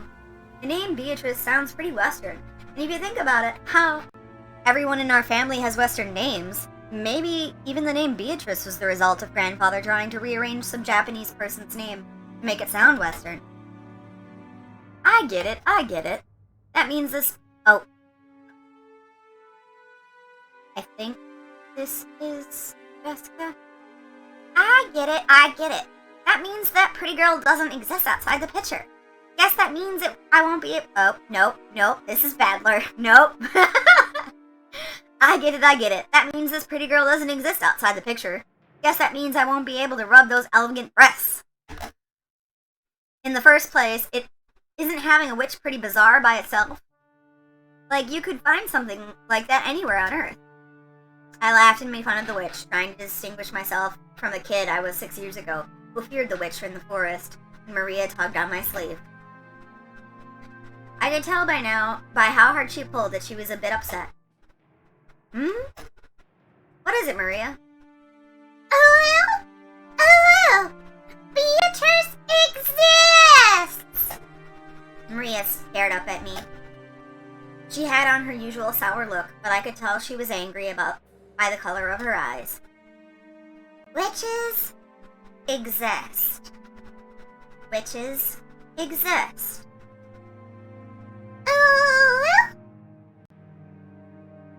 Well, sure they do exist if you turn the TV on and watch anime or something. Exist! Witches exist! Oh! I started getting impatient, not knowing why Maria was jumping on me like this. Then Jessica tapped me on the shoulder and whispered, Dumbass, you're smashing the kid's dream.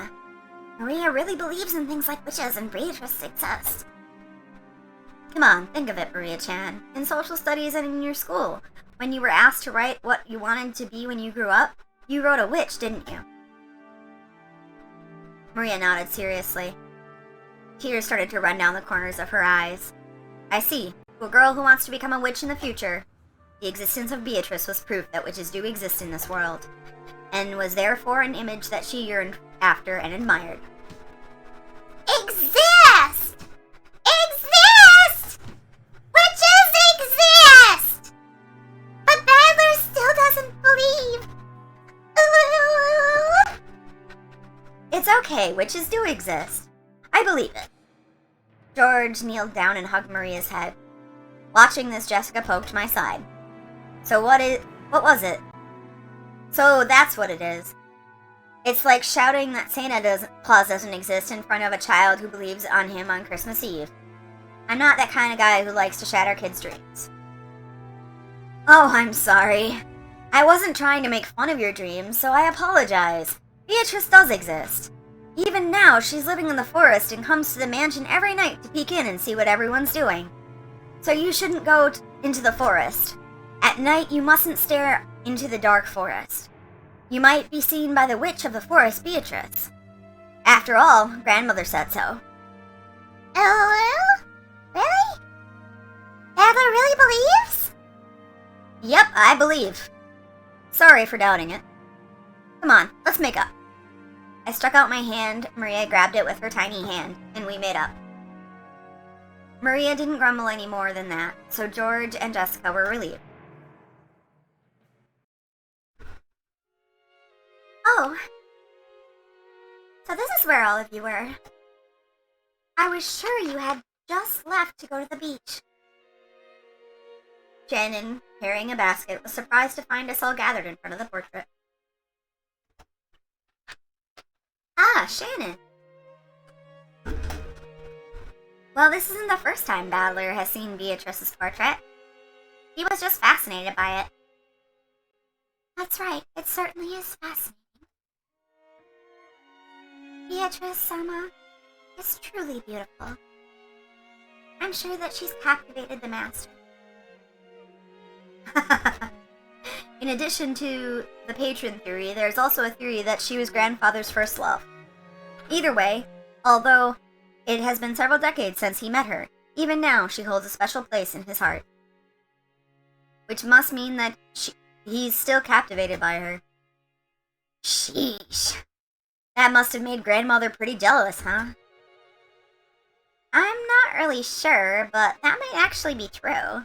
Apparently, grandmother believed he was cheating on her with some blonde. Hello? Good smell. Good smell coming from Shannon! Maria sniffed approached the basket, and Shannon was holding with interest. Kinzo has a room for Beatrice right next to the alcohol.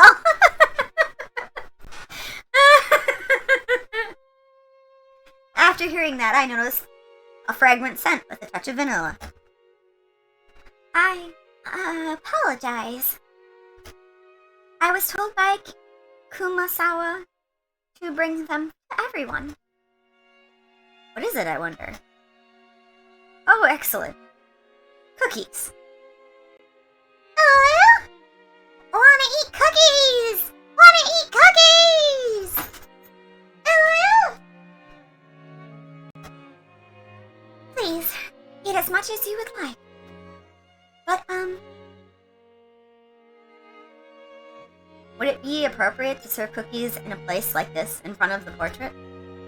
Shannon sent us a glance that seemed to ask what we wanted to do about it. Well, yeah, I guess eating here would be bad manners, generally speaking. Maria, why don't we eat someplace else? Let's put the cookies in a bento and have a picnic. Oh, have a picnic, have a picnic! If we can eat cookies, let's go! Yeah, let's go get some fresh air. We shouldn't stuff ourselves right in front of the witch. That's right. Didn't we say that we wanted to go down to the beach in the first place? Let's go. Let's go. Hello, Mr. Kitty. Welcome back. No, stop. Stop chewing on cords, please, sir. I know. Shannon. Sorry, but could I ask you to get us a blanket to sit on and some flasks of tea? Right. Certainly. If you're going to climb all over the place, you get down. Yep. Shannon received her instructions and gracefully bowed before retracing her steps. We headed to the beach on our own. Everyone headed to the entrance in a group. Feeling as though the witch was staring down our backs, I turned around once more. Taylor, you still don't believe? Nope, I believe. It'd be so much cooler that way. The Golden Witch Beatrice gave Grandfather 10 tons of gold. And that gold might be sleeping around here somewhere. Besides, didn't Grandfather write that strange epitaph as though to challenge us to find it if we can? I'd say that kind of adventurous story is way better. 20 billion yen worth of gold, huh? Even if we split it up between the four of us, that's still a ridiculous amount of money. 5 billion yen for each of us. Incredible. With that kind of money, you could probably make any sort of business prosper. In fact, we could live our whole lives fabulously without working at all. I don't want 5 billion yen. I want cookies! Cookies! Maria would take cookies over money. Still, 5 billion yen, that's like a dream.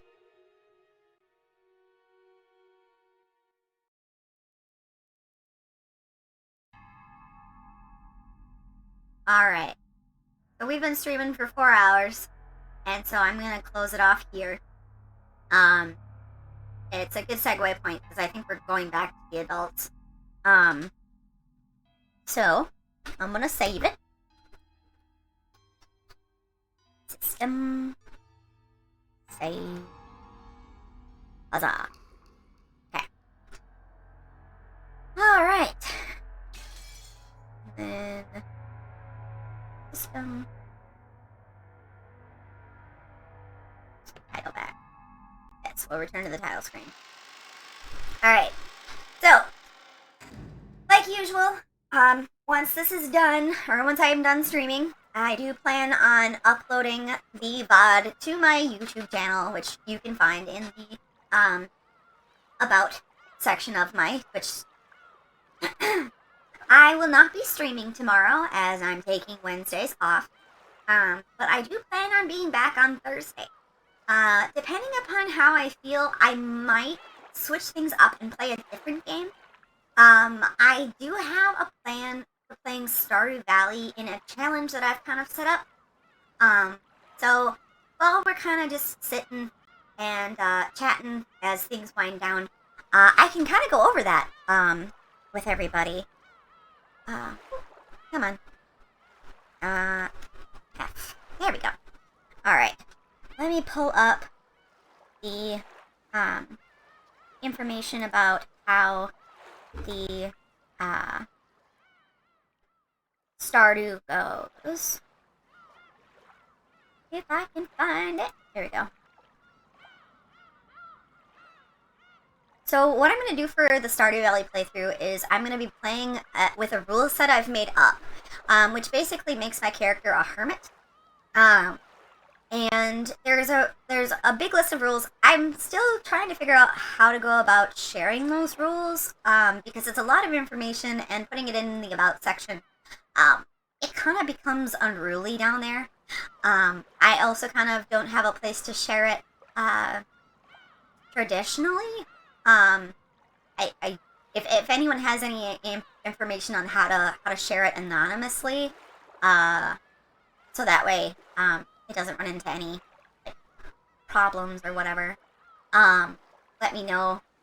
But let me see if I can find it. Got this here. Aha, this one. Turn that off. There we go. Okay. So, with the hermit rules, basically there's a list of general rules, and then I'll kind of go in depth a little bit more. But for the general rules, you must choose to live on the forest farm or the island farm. And that's just because those are the farms that seem most conducive to being like loners and like hermity. I'm going to be doing the Community Center Remix Bundles. I've never done the Remix Bundles before, but I have played through Stardew Valley about 7 times, and I'm currently working on my switch to a perfectionist route. So, I think it'd be neat to kind of do a Remix Bundle, so it's not like the same for everybody. Mods are allowed. I do have my mods listed in my About page on Twitch. So that way you guys can take a look and see what I'm using. You cannot use knowledge unless you've already learned it in game, so you must receive the books and read them in the museum before progressing with the wiki knowledge. I'm going to try my best to not use personal knowledge from playing the games through so many times, but my biggest thing is I don't want, people looking up like, oh, this is where this person's going to be, or, this is how you get this, or things like that. You cannot participate in village events, must leave immediately, except for the night market. And the day counts as a loss if you accidentally stumble upon it. And I go in depth a little bit more further down. You view the cutscenes as normal. It doesn't cause the requirement of staying on the farm afterwards. You can only reset the day if something game-breaking happens, i.e. you place a bomb on the farm, or if you pass out in the mines that causes the loss of a critical item. These are strictly optional, but I'm putting them in for me on the off chance that something happens and it completely is game-breaking. So like if you accidentally get into a cutscene for a village event, you can't just restart the day. You have to deal with the fact that you went where you did. And you must recycle all trash. So, no throwing trash away. All of it needs to be recycled, unless it's needed for a quest. So, like, there's that Linus quest where he has you get rid of, like, I think 20 or 50 pieces of trash. Rules for leaving the farm. Shopping can only happen days 1 through 3 of each season, and this includes the museum. You can only visit shops. You can be seen by anyone in this time, but you must return to the farm after and not venture outside the farm. That basically means that during the shopping days, you're kind of exhausting yourself for your sociability. So as you run around the town, you can go anywhere you need to go, but once you've finished doing your shopping, you have to go back to your farm and you can't leave again. You can acquire the fishing rod the day Willie sends the weather. You can be seen by others, but you must return home and not venture outside the farm for the remainder of the day. Again, that's another thing. It's cutscene related. It's game related. It's progression.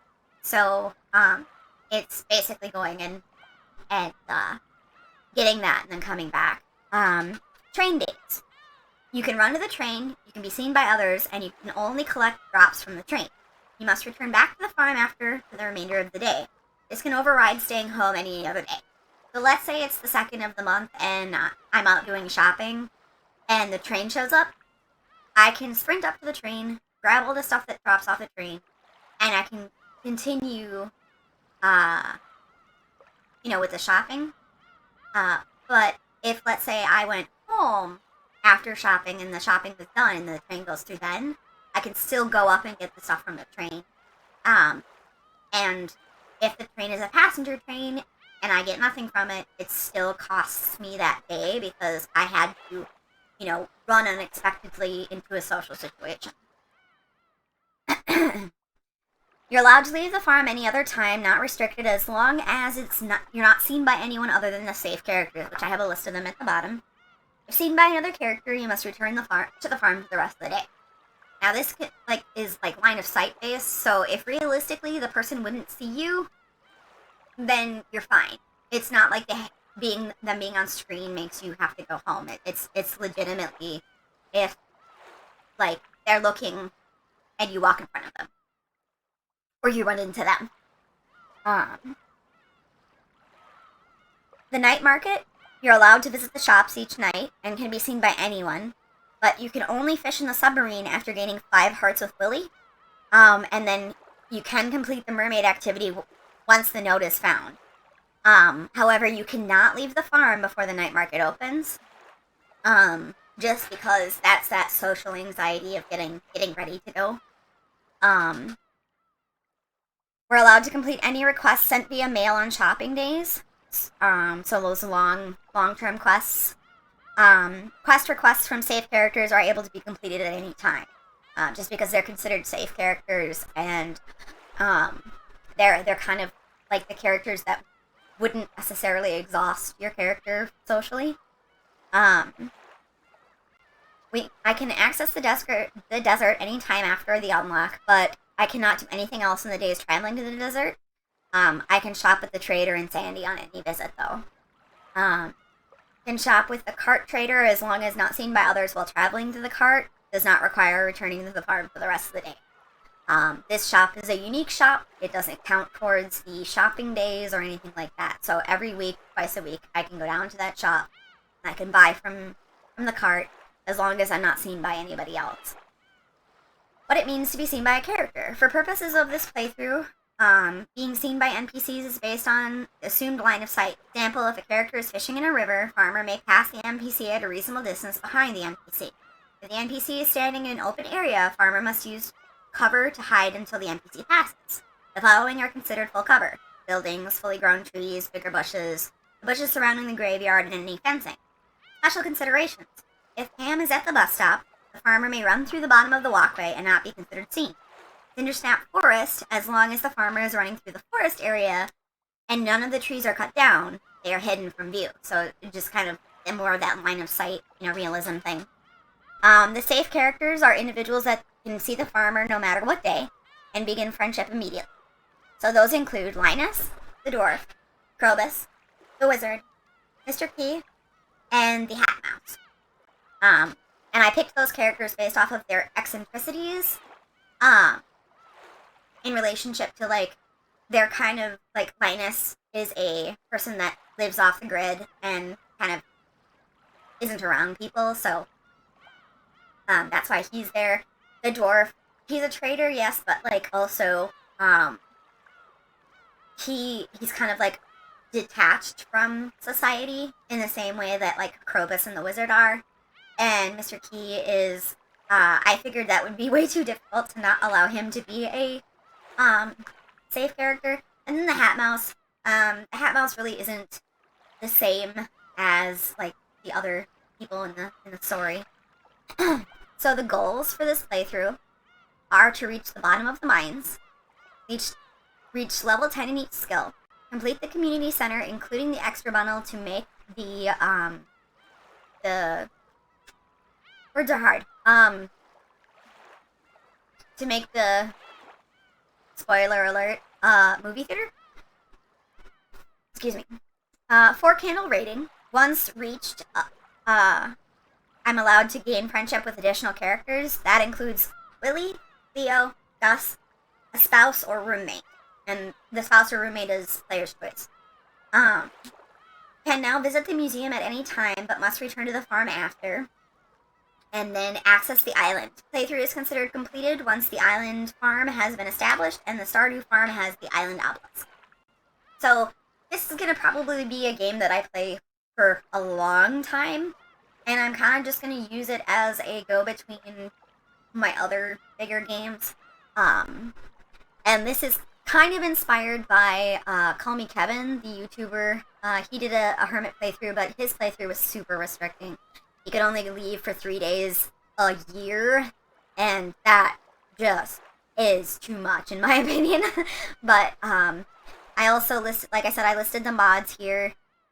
Most of them are mods that allow me to do things that I think the game should have had in the first place. So like, for example, there's a deluxe journal which allows you to make notes in game, as well as the where is it? Custom reminders, which allows you to put like alarms, like if you had like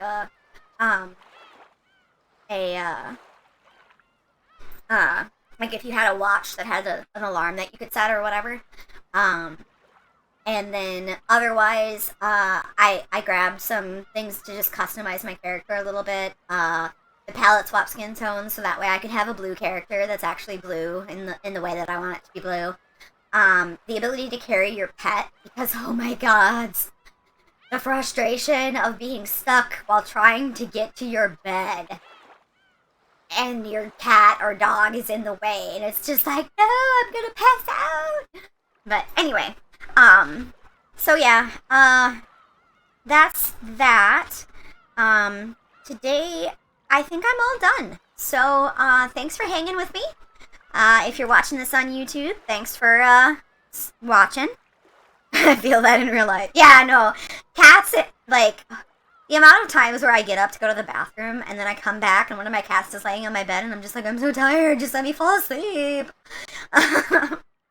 But, I'm glad to have y'all here.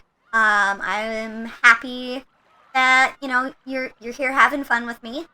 And, we will talk to y'all later. Alright? You have a great day, and, I'll see you next time. Bye-bye!